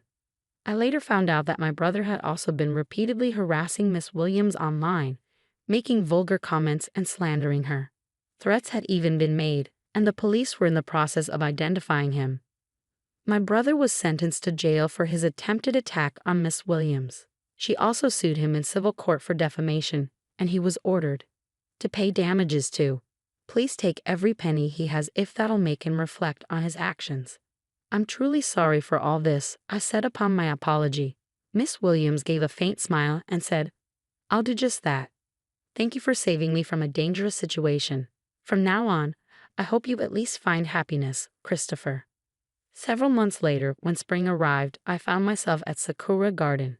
Today, it wasn't for volunteering, it was a business meeting. Thanks to the funding from my father's donation, the aging facility was planning a renovation. Mr. Smith had approached me for the architectural design. I initially declined, citing my inexperience, but Mr. Smith was unyielding. James always proudly said, "Christopher will become an exceptional architect. He's already surpassed me. We can do this because of James. I'd really like for you to take on this project, Christopher," Mr. Smith insisted. With sentiments like that, how could I say no? I wanted to create a wonderful building that brings even a small amount of happiness to the kids and Mr. Smith. I'm sure my dad would have been proud of that.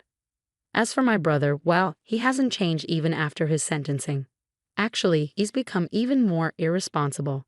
Though he avoided jail due to probation, he still begs our mom for money daily, starts drinking in the afternoon, and gambles away what he borrows. My mom is being pushed around by my brother every day. The large house we lived in, thanks to my dad, along with the car bought with insurance money, were sold to pay for Miss Williams' compensation and my brother's bail. Now, it seems they live together in an old apartment. A friend told me she's lost her beauty and looks more like an old woman now. She brought this upon herself. But I hope she at least reflects on how she treated my dad poorly before he passed away and raised my brother to be such a mess. One last thing. I'm going to marry Miss Williams, the lawyer, soon. She told me in confidence that she felt attracted to me after I saved her from my brother's violent behavior. She's a bit on the serious side, but I really love her for her kindness and dependability. From here on, I aim to work hard and be like my dad, building a warm and loving home.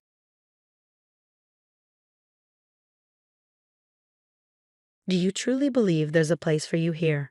My mother-in-law's words sliced through the air as we sat in the restaurant, the aroma of the lavish meal before us tainted by her disdain. "You're just a daughter-in-law, not blood," she added, a smirk playing on her lips. Her hand waved dismissively, a gesture that felt like an invitation to leave. Anger coursed through me, making my hands tremble as I pushed back my chair to stand. But before I could exit the room, she halted me with a raised hand. "Wait. What about the bill? If you're leaving early, leave the money," she demanded, a smug expression on her face. I met her gaze with a defiant smile. "Why would I pay for a stranger's bill?" I retorted. "My name is Maya, a 29-year-old office worker. My husband Tyrell and I were content in our relationship, except for one persistent problem, my overbearing mother-in-law. Living in close proximity to her, she invaded our lives, criticizing my cooking and homemaking skills. Uninvited, she'd barge in, pointing out every flaw, all while pretending to be a concerned mother. When I complained to Tyrell, he didn't believe me. In his eyes, his mother was just a loving parent, blind to her manipulations. As time passed, her intrusions grew worse. Armed with a key my husband had given her, she'd enter our home, criticizing and complaining about everything. She even tarnished my reputation with the neighbors, spreading lies about me. I pleaded with Tyrell to move away, but he remained indifferent, busy with work. Then, a turning point arrived. His successful project led to a promotion and a significant salary increase. Seizing the opportunity, I suggested expanding our family. Now that our income has grown, perhaps it's time to think about having children, I proposed, hoping that this positive change might finally open his eyes to the toxic presence of his mother. I thought it was a good idea, but if we're considering having children, I prefer to live in a more child-friendly town. There are very few child care centers here, and there are no parks for children to play in. Isn't it time for us to move? Finally, my husband gave a positive response about moving, and I was happier about this than the news of his promotion. However, that feeling didn't last long. The next day, my mother-in-law came over as usual without any notice. I was fed up, assuming she had come to nag again. But something seemed different this time. I've decided to celebrate my son's promotion, so I've reserved a restaurant. It's a very expensive place, but it's elegant.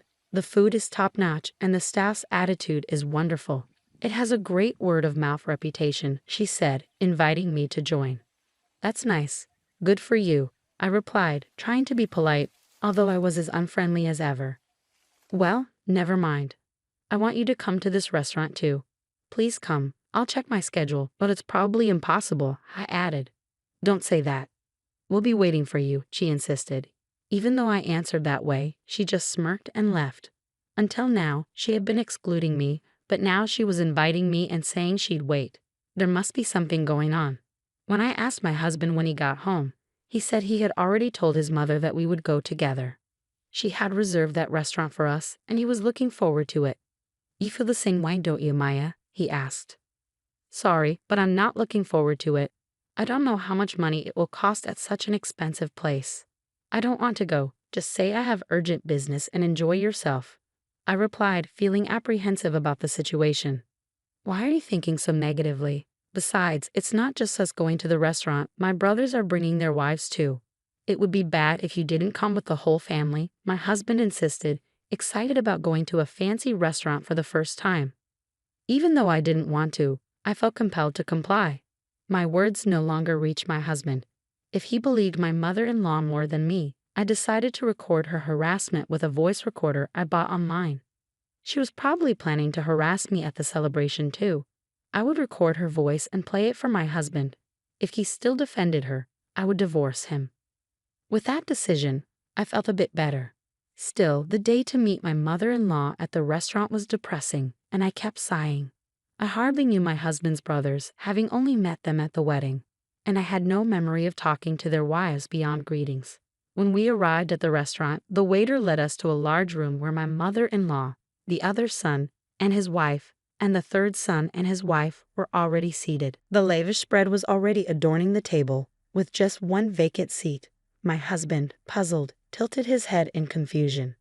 Did the waiter make a mistake with the number of suits? He wondered aloud. I'll go ask. Everyone start eating, he said, leaving the room. The moment he stepped out, my mother-in-law stood up, her expression twisted into a sneer. There's no seat for you. Why should I invite a stranger who just married my son to a family celebration? She said, her tone dripping with disdain. So I'll give you a choice.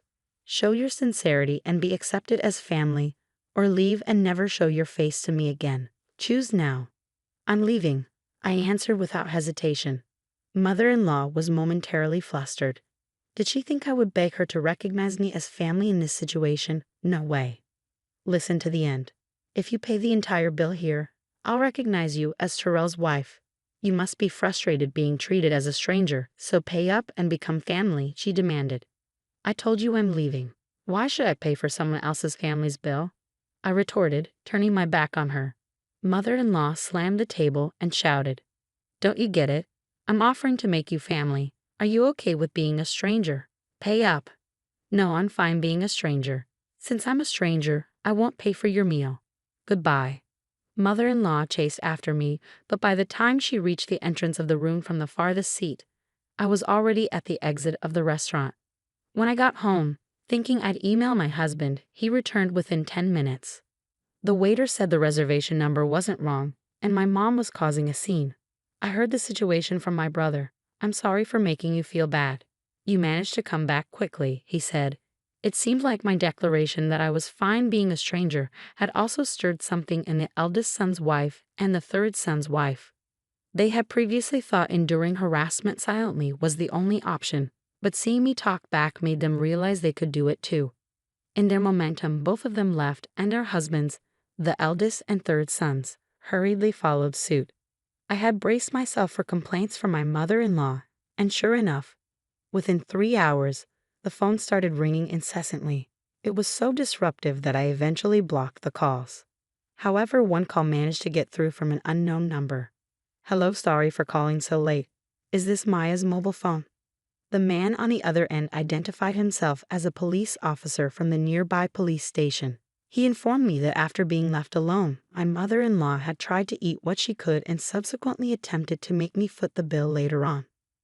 However, the restaurant staff, already disapproving of my mother-in-law after the earlier disturbance, declined her request. They believed I wouldn't return to pay after leaving in anger. Ignoring all her calls, my mother-in-law was then suggested to pay by card, but she lacked a credit card and hadn't brought enough cash to cover everyone's meals. In a desperate bid, she tried contacting other family members to cover the costs, but no one responded. Frustrated and cornered, she started yelling, blaming me entirely for the situation. Her anger escalated, leading to a scene where she damaged expensive vases and flower pots at the restaurant. This chaos prompted the restaurant to call the police. The responding officers managed to calm down my furious mother-in-law, but she adamantly refused to accept any wrongdoing. The restaurant, not only unpaid but also burdened with a troublesome customer, sought help to escort her home. Feeling guilty about ignoring a call from the police, my husband and I reluctantly returned to the restaurant. Upon our arrival, my mother-in-law was being pacified by the police. The moment she spotted me, she raised her eyes and, crossing her arms, screamed, "You good for nothing. This situation happened because you didn't pay the bill. It's natural to help your mother, isn't it? Pay up now." I was utterly astonished when my mother-in-law uttered something almost threatening, even with the police present. They had clearly stated that if no one took her home, they would either escort her to her in-laws' house in a patrol car or arrest her for dining and dashing. "Please take her away, arrest her, or whatever it takes, just make her take responsibility," I said, my voice cold and resolute. Mother-in-law's eyes widened in shock at my words. "How can you say something so cold? I can't believe it. Just pay up. It's bad luck to have a family member arrested," she pleaded. "I don't care. I'm not family, and I don't want to get close to someone who's talking crazy and causing a scene," I replied, attempting to leave the restaurant and let the police handle the situation. However, my husband, who had remained silent all along, glared at me. I understand that what was said and done to Maya was terrible. But is it something bad enough to be arrested for? He questioned, defending his mother. "You're missing the point. She's in trouble with the police because she dined and dashed and caused a scene at the restaurant. I have nothing to do with it. Or are you saying that I'm the one at fault for not paying for 6 people's meals, even though I didn't eat?" I retorted. My husband fell silent but walked past me toward the police and the restaurant staff. I knew what he intended to do. Anticipating his actions, I called out to his retreating back. "If you're going to pay for her meal and compensate them, we're getting divorced. Think about that." My husband didn't respond to my words and silently took out his wallet. I sighed and left the restaurant. Walking the familiar road back home, I started packing my essential belongings, preparing to leave. Just before the date changed, my husband finally returned. Mom's not getting arrested. It seems she was really in the wrong. But the restaurant said they'd forgive her if I compensated them and promised she'd never come back. I didn't have nearly enough money, so I had my brothers come and help. "Oh, I'm so tired," he explained, his voice weary. He continued rambling about what happened after I left, seemingly annoyed by my lack of reaction. Then he approached me, noticing my packed bags. "Hey, what's with these bags?" he asked, puzzled. "I'm preparing to leave the house because we're getting divorced. I told you that if you defended her, we'd get divorced. You're not going to say you didn't hear me, are you?" I replied firmly. My husband looked down at me, his eyes wide with astonishment. Then he raised his gaze and began to yell. "What's going on today? You've been acting strange all day. I understand that Mom did something terrible, but why do we have to get divorced? I've told you I'm being harassed, and even with evidence and other people's testimony, you still choose your mother, who was almost arrested, over me. Is it strange that I want to divorce someone like that? I've had enough." My husband continued to say various things, but it all went in one ear and out the other. I prepared to leave the house and made preparations for divorce. The next morning, I immediately went to get the divorce papers. When I signed and handed them to my husband, he made a big fuss about not wanting to divorce. However, when I mentioned involving a lawyer, he reluctantly signed, and I submitted the papers right away. Finally, I was able to return to being a stranger. Afterward, my husband moved out of the house and went to live with his parents. Apparently, he had relied on me for most of the housework, so he couldn't manage it himself. As a result, the house became a mess. Disliking the dirty house, he canceled the apartment lease and decided to return to his parents' home. Additionally, the eldest and third sons faced similar outcomes. On the day when my husband called his brothers to help with the compensation, they each had a big fight with their wives. The wives protested that they didn't want to pay for something that was their mother's fault, but the brothers used their savings to assist their mother without consulting them. Moreover, the brothers believed mother-in-law's words, thinking they might get arrested because of their unreasonable wives. Their love cooled at the sight of them belittling me, and they were immediately confronted with the prospect of divorce. Both of them returned to their parents' homes, refusing to do housework. In the end, mother-in-law and her 3 childlike brothers also returned to the in-laws' house. Thanks to this situation, they became a subject of mockery among the neighbors, who spread the word that all the brothers were abandoned by their wives. Mother-in-law dismissed these rumors as nonsense, passionately defending her sons and blaming us wives for their failures. The husbands, hearing the story, smugly nodded, convinced that divorcing them was the right decision. However, my relationship with the neighbors remained decent, and nobody believed these tales. They were aware of mother-in-law's nasty personality and kept their distance, quietly laughing at her. Mother-in-law became known as a failed mother who couldn't educate her sons, while the husbands gained a reputation in the neighborhood as mama's boys who defended their mother instead of protecting their wives. Despite the furious attempts of mother-in-law and the husbands to contact me, I had changed all my contact information and moved to a new house. In the end, they couldn't find us, and they lived their lives constantly complaining. Since I'm no longer involved with mother-in-law and the others, my days have become enjoyable.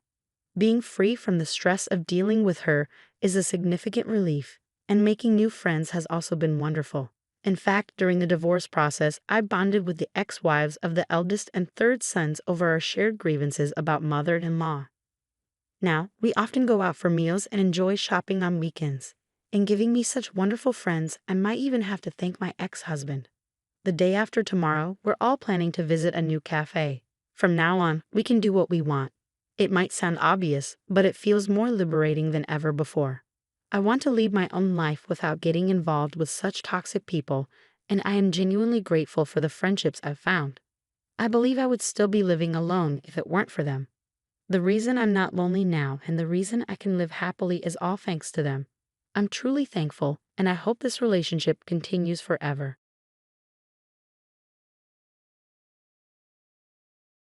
Imagine this. I'm Millie, a 36-year-old woman and a wife. I find myself navigating a rather solitary existence while my husband Francis serves in the military.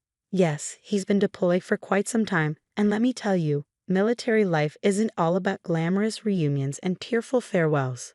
It's about discovering resilience in those moments in between. Now, Francis is a courageous individual, possessing a quiet determination that I truly admire. During one of his calls home, he made an unusual request. He suggested that I should work on improving my relationship with his mom, Lily. I asked, "What are you talking about?" "Well, you see, Lily hasn't been herself since Francis' dad passed away. She's been feeling quite lonely, and to be honest, so have I during this deployment. Francis had noticed it too. It's been challenging for all of us."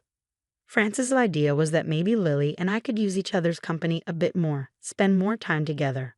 I responded, "Francis, please." I was well aware that things had been strained between Lily and me since the infamous wedding incident, or should I say, the wine incident.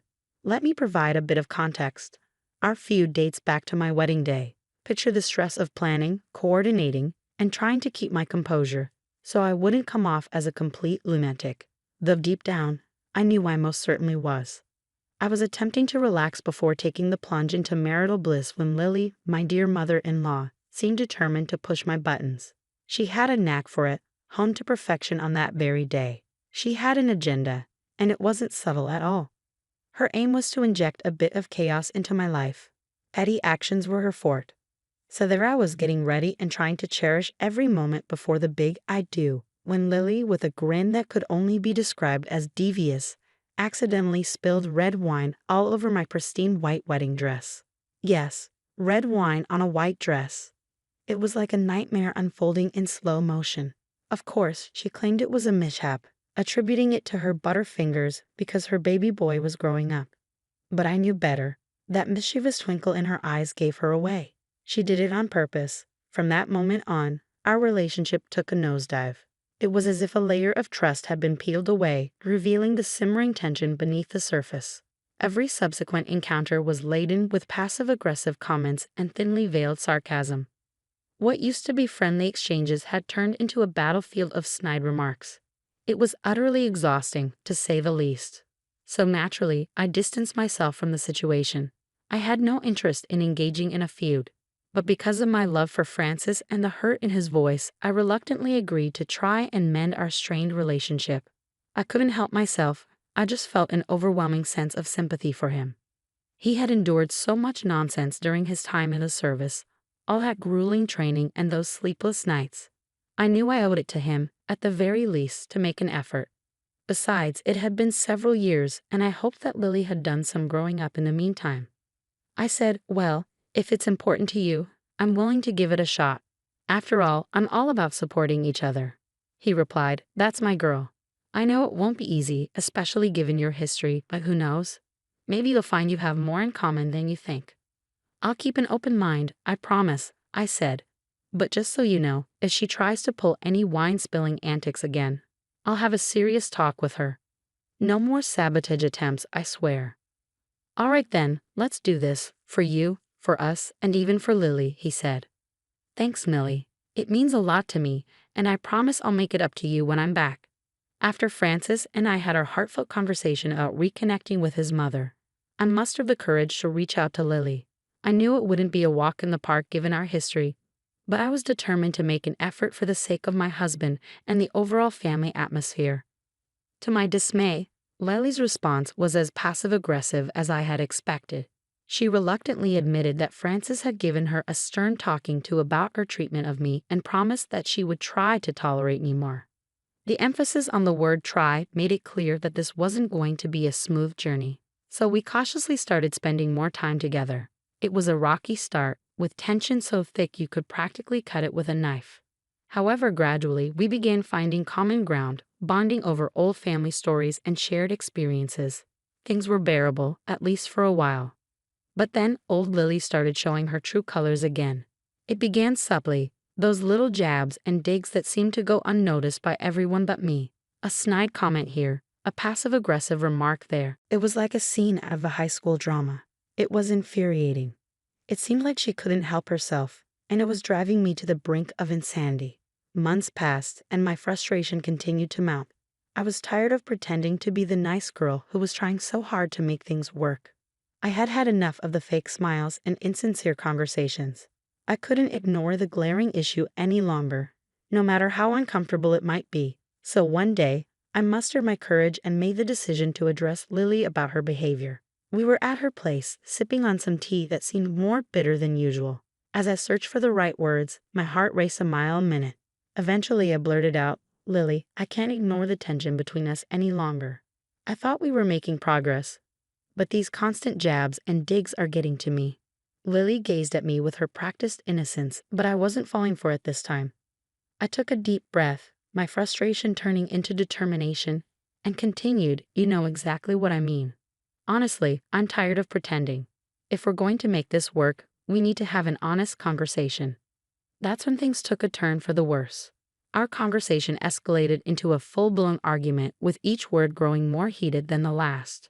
Our voices became louder, and it felt as though the tension in the room was suffocating me. I half expected my nosy neighbor to call the police, thinking a domestic dispute was unfolding. As the shouting persisted, it struck me how deep-seated the resentment truly was. This wasn't merely about a spilled glass of wine on my wedding dress anymore. It was about years of misunderstandings, miscommunications, and a reservoir of pent-up anger. In that moment, I realized that there was no going back to the way things were. Eventually, our argument subsided, leaving the room heavy with the weight of our words. I left Lily's place that day feeling drained but strangely liberated. We had finally let it all out, and while our exchange might not have been graceful or eloquent, it was undeniably real.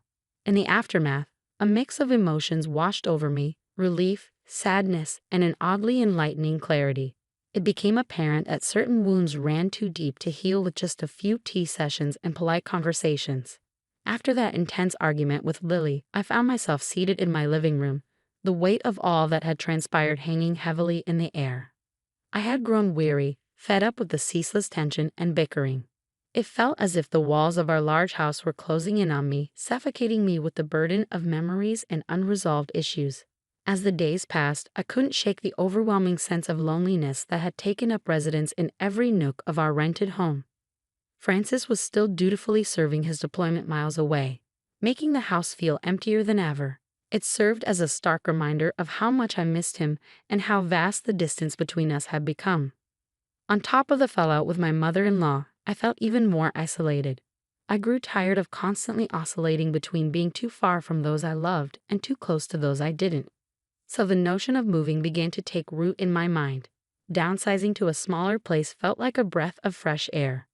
It wasn't solely about saving money, although that was undoubtedly a welcome benefit. The motivation behind this idea was to create a more manageable, cozier space that was, most importantly, free from the constant turmoil caused by Lily. During one of our video calls, I broached the subject with Francis.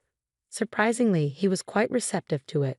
At that point, I hadn't mentioned the conflict with Lily, focusing instead on the potential financial relief it could provide for us. But then, in his characteristically perceptive manner, he asked the question I had been avoiding. "Hey, babe." "Yes." Part of me can't help but think that this also has something to do with a certain someone.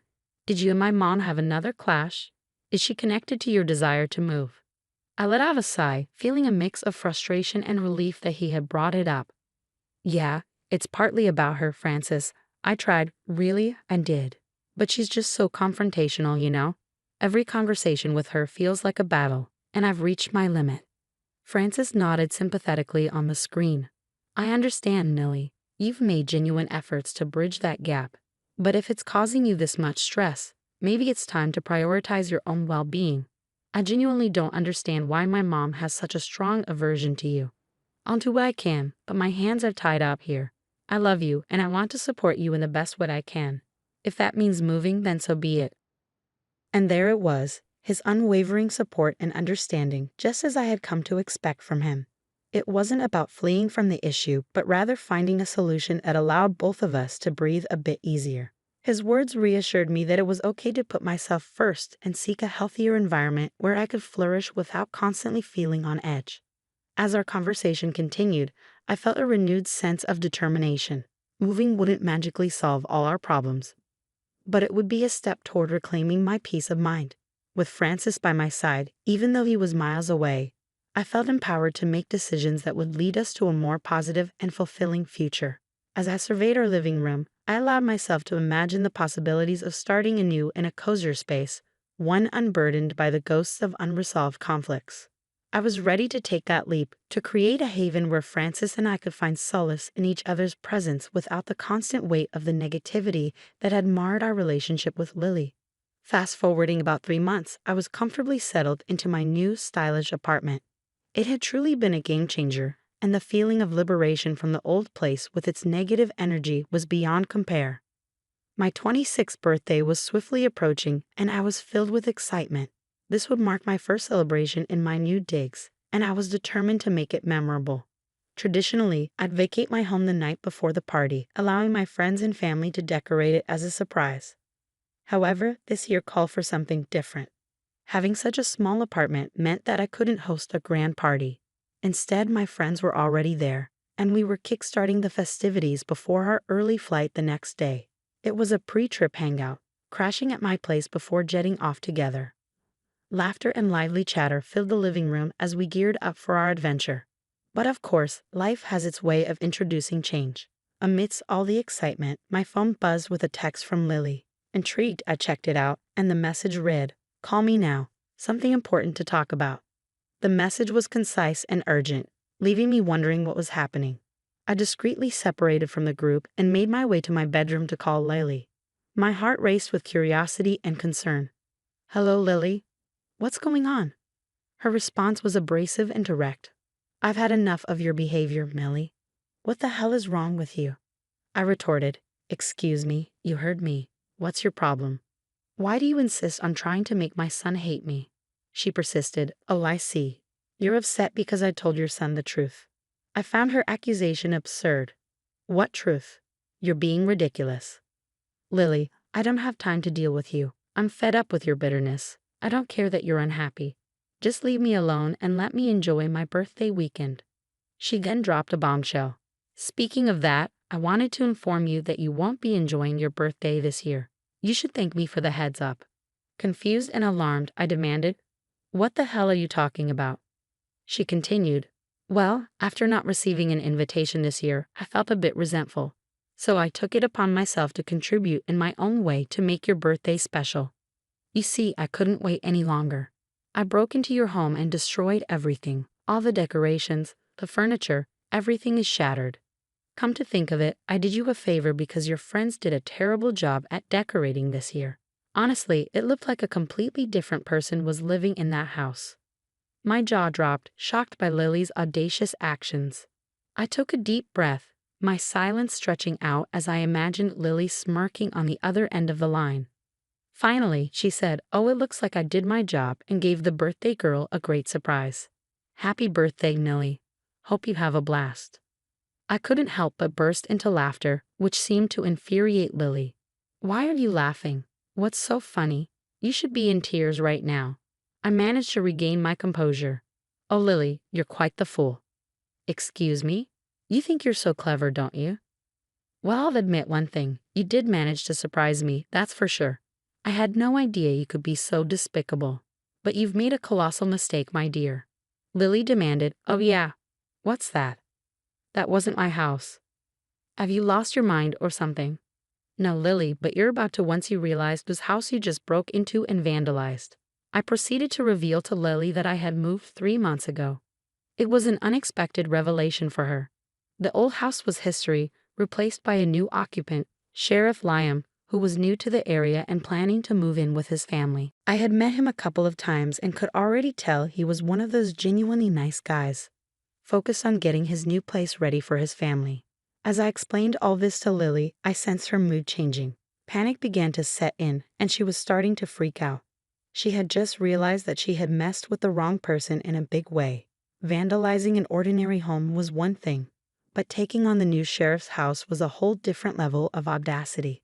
I heard her shiver on the other end of the line, and I knew she was beginning to grasp the magnitude of her actions. Her voice trembled as she asked, "Oh my God, Millie, what have I done?" I couldn't help but let out a chuckle, though it wasn't a joyful one. "Well, Lily, you decided to mess with the sheriff's home. You're on your own with this one."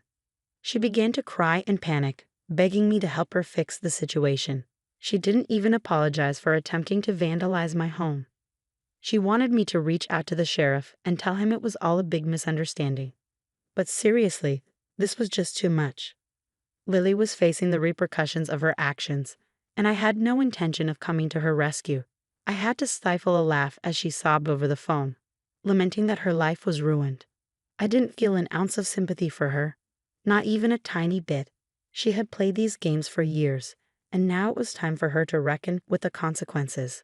It felt somewhat like poetic justice, if you ask me. Please, please help me, she pleaded desperately. I simply shook my head, even though she couldn't see it. Sorry, Lily, you got yourself into this mess, and I suggest you figure your way out. I won't be part of it. I will say, though, you've given me the best birthday present. Music. I ended the call and let out a sigh of relief. Finally, I was done with Lily and her drama. It was time to move forward and live my life without the constant drag of her negativity. As I glanced around my cozy new apartment, I knew I had made the right choice in leaving the old place behind. The next day marked the beginning of my vacation with my friends. We were geared up for fun and adventure, and I was determined to leave Lily's mess far behind me. Throughout the trip, I ignored all of her calls. I had made up my mind that I was finished with her and her toxic behavior. During a break, I managed to reach my husband, Francis, and filled him in on everything that had transpired with Lily. Understandably, he was upset with his mother for her absurd behavior. It seemed like she had finally crossed a line too far, and he was relieved that she was experiencing the consequences of her actions. While my friends and I enjoyed our vacation, I continued to receive updates from friends and acquaintances back home. They filled me in on Lily's predicament. It turned out that, after all her wild antics, she had landed herself in a jail cell. The irony of it all was that she had no one to bail her out. It was like the universe was serving her a hefty dose of karma. I couldn't help but feel a sense of satisfaction hearing about Lily's situation. For so long, she had acted as though she could do as she pleased without facing any consequences. But now, she was dealing with the consequences all on her own, having pushed away everyone who might have been willing to help her. While I was enjoying the sunshine with my friends, Lily found herself confined to a jail cell with no one to turn to. It felt as if a heavy burden had been lifted from my shoulders. I relished the knowledge that I was now free from her toxic influence, no longer shackled by her manipulations and hurtful actions. As my vacation drew to a close, I returned home with a sense of renewal and refreshment. The chapter of my life involving Lily was firmly closed, and I was eager to move forward without her. It was an empowering sensation knowing that I had taken charge of my own happiness and left behind the negativity that had held me back for far too long. Life continued to progress, and I dedicated myself to cultivating positive relationships and surrounding myself with people who genuinely cared about me.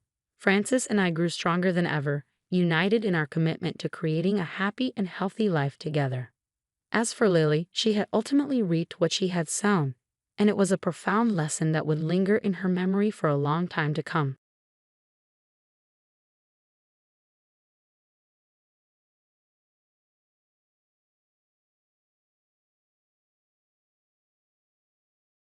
Let me begin by apologizing for the length of this story.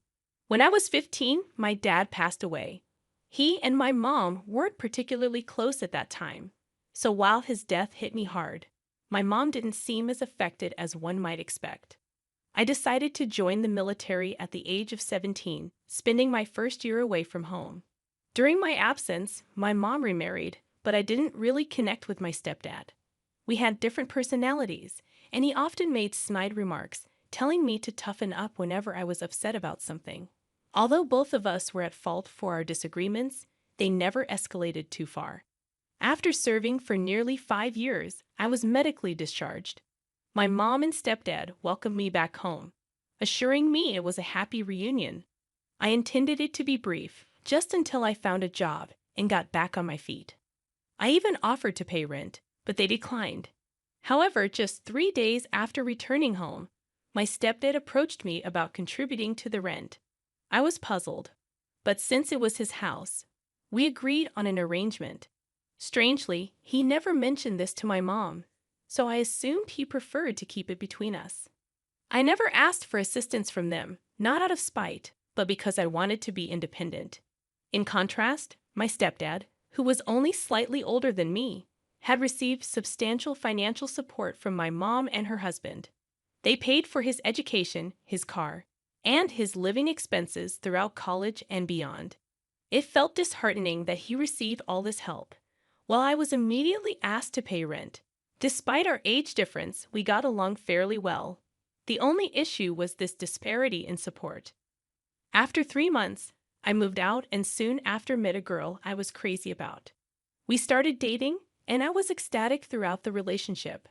However, I was apprehensive about introducing her to my mom, fearing her judgment. Surprisingly, my worries were unfounded. My mom and my girlfriend got along remarkably well. My girlfriend didn't have much of a family, and my mom and stepdad became like family to her. They bonded so well that they would hang out together, sometimes just the two of them.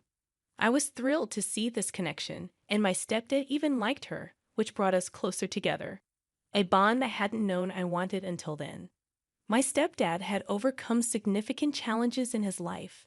His father had abandoned their family, and he managed to put himself through school, securing a high-paying job on his own. I admired his self-reliance immensely. After a year of dating, I knew I wanted to marry this girl. When I shared my feelings with my mom and stepdad, they seemed genuinely happy. She had already become an integral part of our family, practically one of us. My mom then handed me her engagement ring, a precious heirloom from my dad, which she had kept. The job I had didn't pay much, so I thought, even if it wasn't the ultimate ring, it should always have a special place. I considered it a great placeholder. When I proposed to my girlfriend with the ring, she told me it wasn't just a placeholder. She absolutely loved it.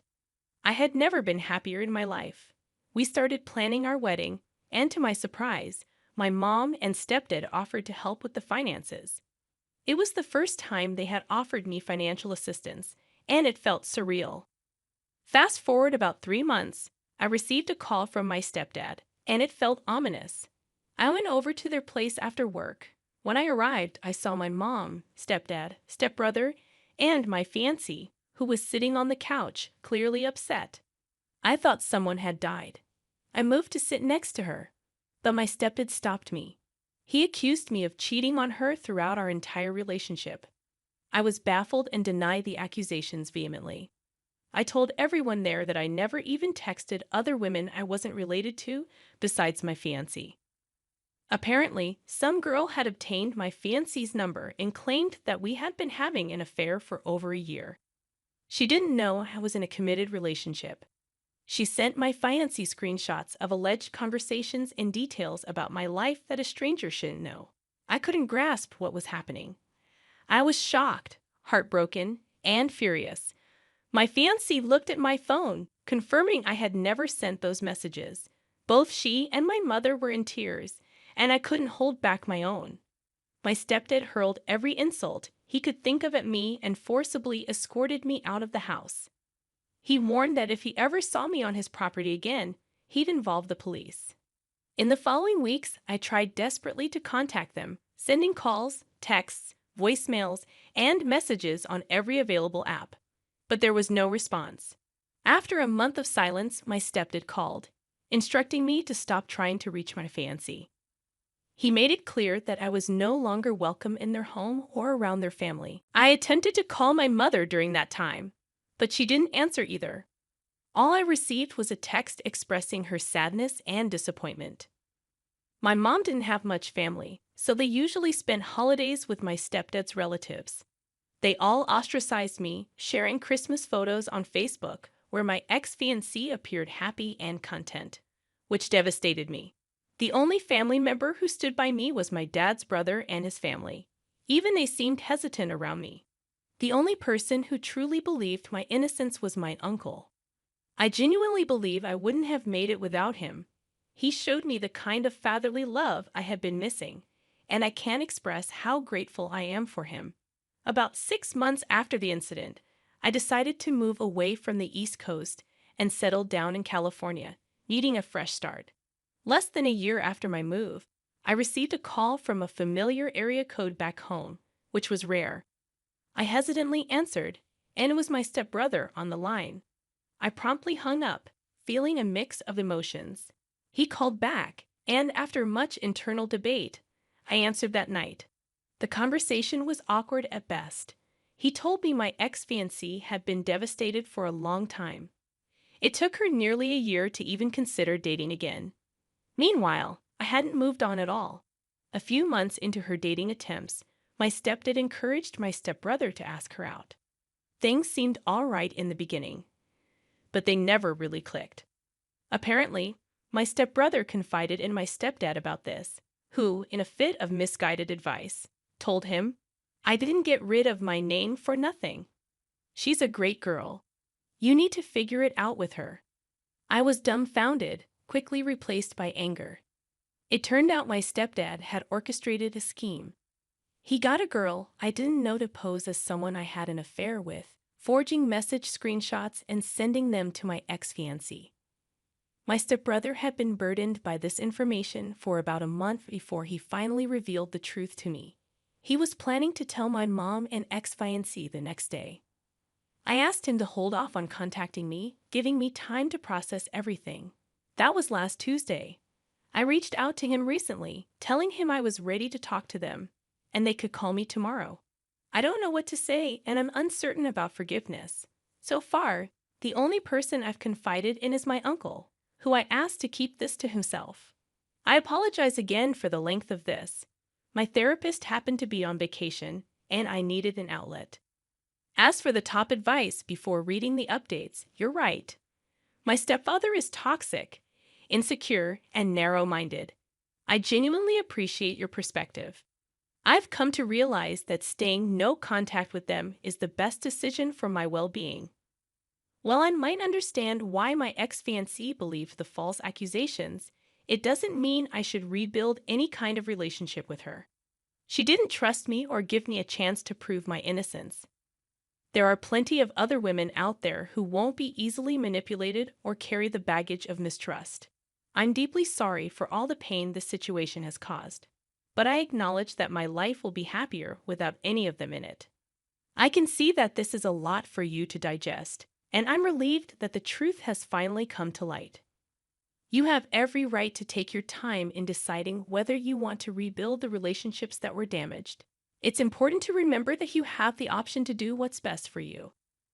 I strongly recommend starting therapy as well, as it can be a valuable resource for processing everything you've been through. We would love to hear from you again and support you as you navigate this challenging situation.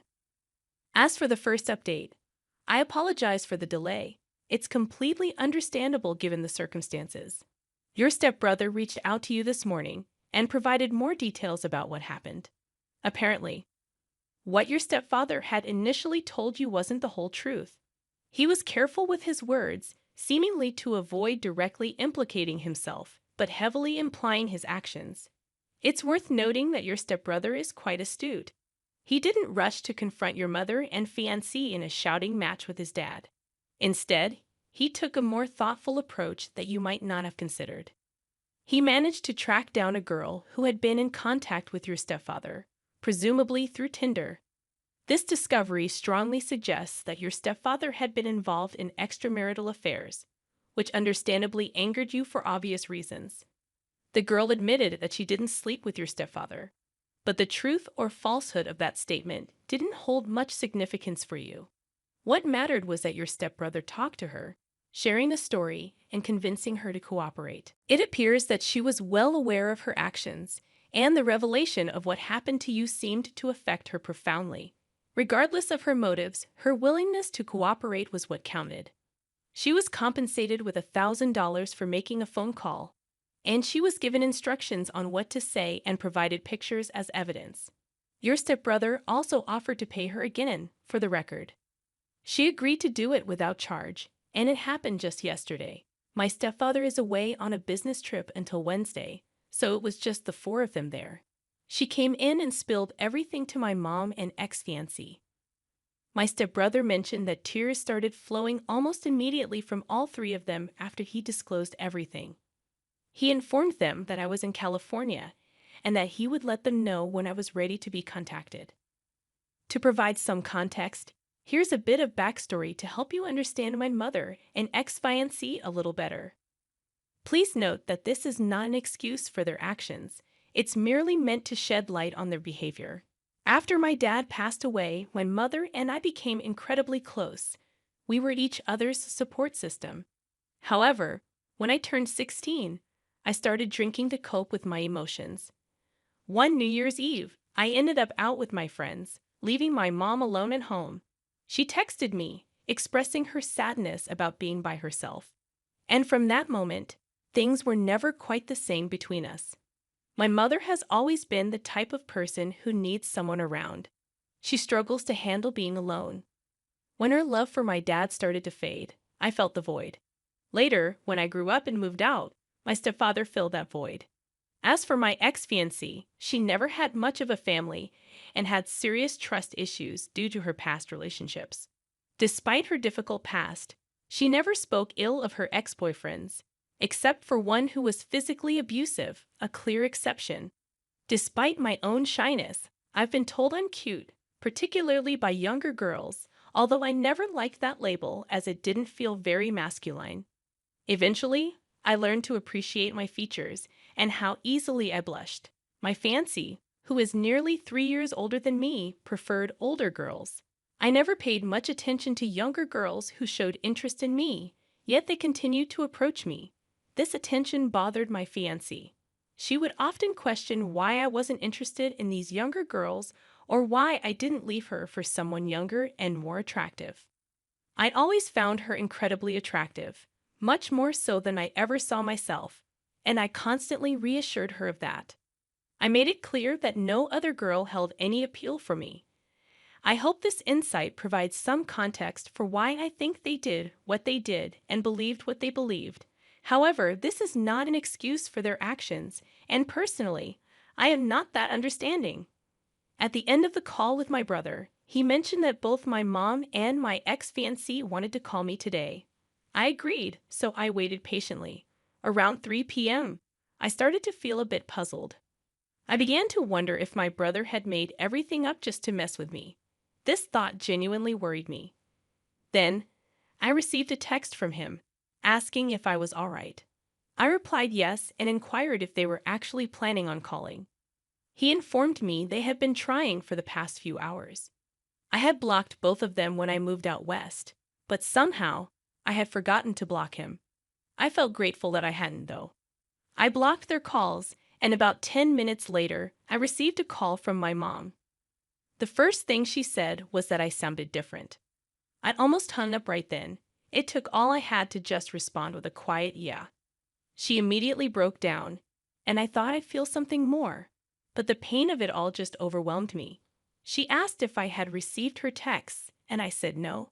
I guess she had been trying to text me over the last year, but I had her number blocked. If she truly wanted to reach me, she could have found a way. It might sound harsh, but I know it's true. I told her I would be willing to rebuild some semblance of a relationship with time, and she seemed content with that. She also informed me that she was removing all her belongings from the house before my stepfather returned, and that she would be filing for divorce immediately. I believed her. She might be a poor excuse for a mother in my eyes, but she's never been someone to take half measures. I really wish I could be there to witness that man's face when he comes back to an empty home. Next, my ex-fiancée got on the phone and offered tearful apologies, much like my mom did. I felt something more talking to her. I tried to get her to remember how many times I assured her I would never betray her and how much I loved her. She was beside herself, and honestly, I'm glad we talked. We had about half an hour of conversation, and I even allowed myself to entertain the thought, despite telling myself for over a year that it would never happen, that there could still be something between us. She mentioned she still had the engagement ring, which upset me deeply. I told her to give it to my mom because it no longer belonged to either of us. I could tell this crushed her, and I'll admit, selfishly, I wanted it to. She asked if she could call or text me. I said it's fine, but not to expect a prompt response either way. I essentially gave her the same ultimatum as my mom. I told her that the chances of us having a future relationship were very slim, which was saddening. She understood this as well. I spoke to my brother last, expressing my gratitude for everything he had done. He was helping my mom retrieve her belongings from my stepfather's house, and he apologized for all that had transpired. He informed me that he was going to disclose the entire situation to the rest of the family, with whom I have no connection and don't anticipate communicating with, except for my stepkid's mother, who happens to be the oldest person in either of our families. She had wished me a happy birthday and Merry Christmas over the last year. Perhaps she doesn't care due to her age, or maybe she felt remorse, but I intend to speak with her. I apologize for all the rambling. I'll be flying home for my uncle's 60th birthday in the first week of March. It will be my first time back since I moved out here, and I definitely plan on seeing my brother. While I'm not opposed to seeing my mom and ex-fiancé, I've made it clear to them that I have a lot of healing to do, as do they. If anything further develops, I will provide another update, perhaps after my trip home. For now, this is the last of what I have to share. I haven't been active on social media much in the last year for obvious reasons, and I haven't come across any similar stories to mine that have been referenced in the comments, but I'd appreciate any if you can find them. Thank you to everyone. In the second update, I received a call from a number back home. I had deleted most of my numbers a while ago from anyone I wasn't in touch with. I answered the call, and it was my stepfather. I immediately hung up and blocked the number. After that, I called my mom, fiancé, and brother to make sure they were safe. My mom is staying at a hotel that he doesn't know about, while my fiancé and brother are at their own residences and feel adequately protected. My stepfather has not shown any indications of being a violent man, but it's better to be safe than sorry. My brother told me that he had received a call from him this morning, but he refused to answer. He just informed him about the situation and told him not to contact any of them. I'm not sure how long my stepfather sat there, but he called me around 3 p.m. Pacific time. About an hour ago, I received a message from a different number saying, "We need to talk." I assume it's him, and I haven't responded. That's the latest. In the third update, my stepkid's mother called me. I had her number saved due to the reasons I mentioned earlier. I was a bit concerned that it might have been him trying to gather information, but it wasn't. She's a very kind lady who didn't have to be nice to me in any way, but she showed me compassion. She was very pleasant and wished me well, while also apologizing on behalf of the family. I thanked her and wished her the best as well. It was surprising that this message came from her.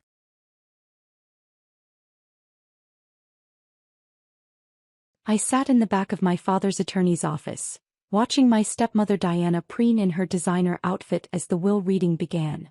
My father had been gone for 3 months, and today was the moment Diana had been waiting for, the distribution of his estate. As per Mr. James Harrison's final wishes, the attorney began, but Diana immediately interrupted. "We can skip the formalities, Richard," she waved her manicured hand dismissively.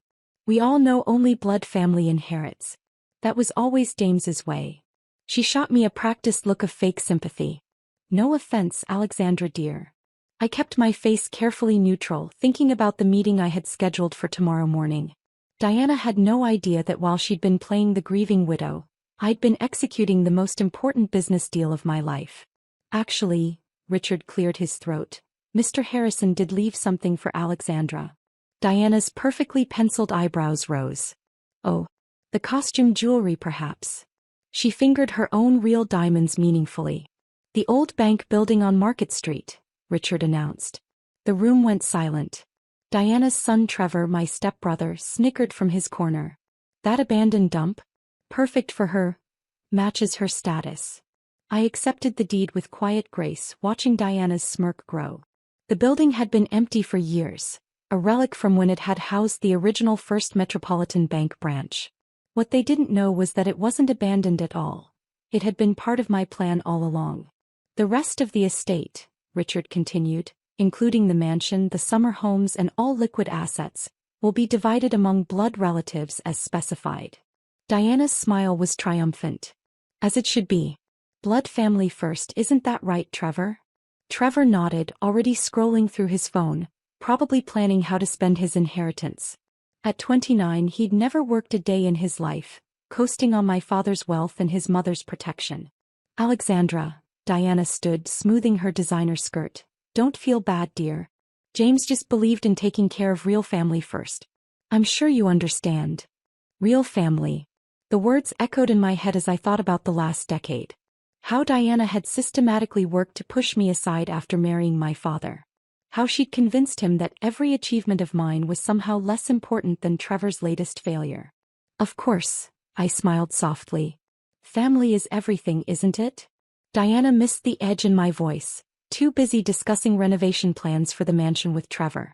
They barely noticed as I gathered my things and left, the deed to the abandoned bank building tucked safely in my briefcase next to another more important document, the ownership papers for First Metropolitan Bank itself.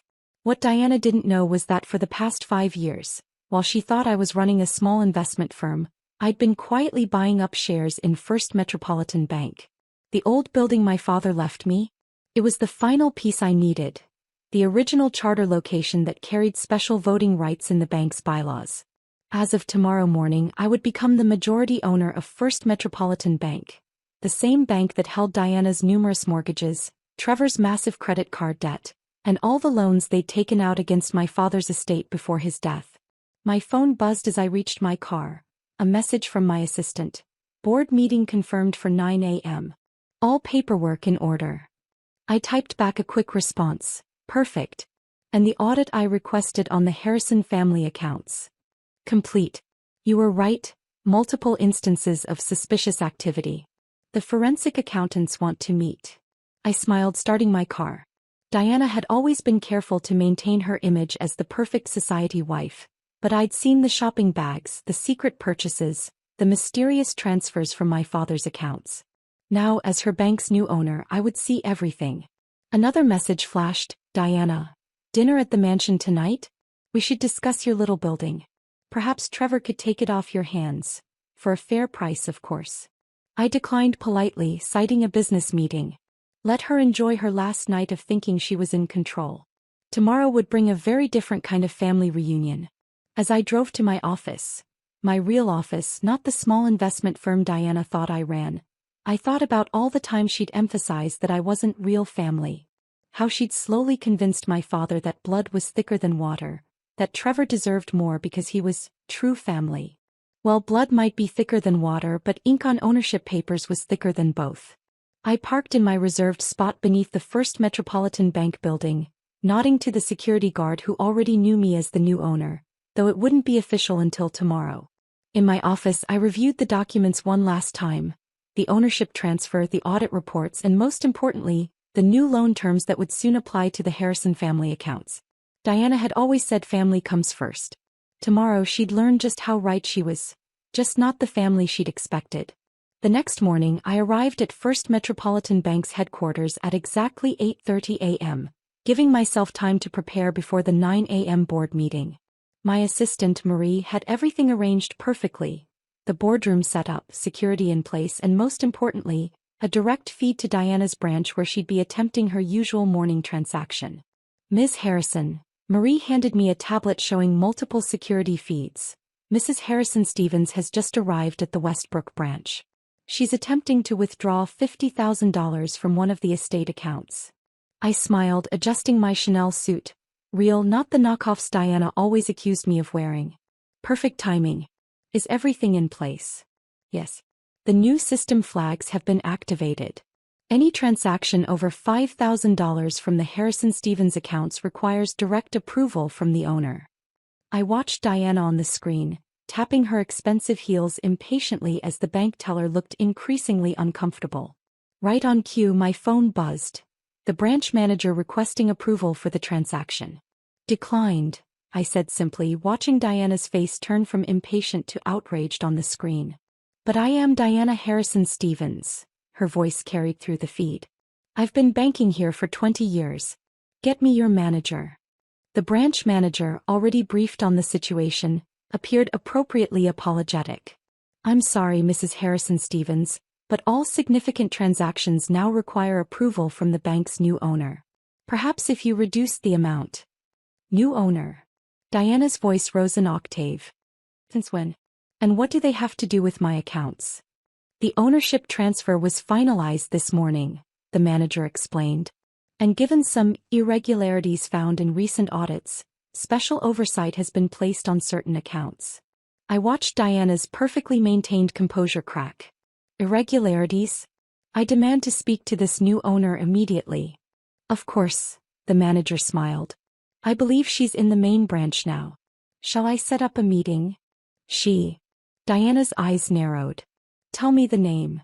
Just then Marie appeared in my office doorway. The board is ready for you, Ms. Harrison. I stood straightening my jacket. Tell Mrs. Harrison Stevens I can see her at 10:30. After the board meeting where we'll be discussing those account irregularities. The next hour was a masterpiece of corporate theater. I walked into the boardroom where the bank's directors, mostly old men who'd known my father, sat waiting to meet their new majority shareholder. Gentlemen, I began, I believe you know me as Alexandra Harrison, James Harrison's daughter. Today I'm here as your new owner. The presentation that followed was precise and devastating. 5 years of strategic share purchases.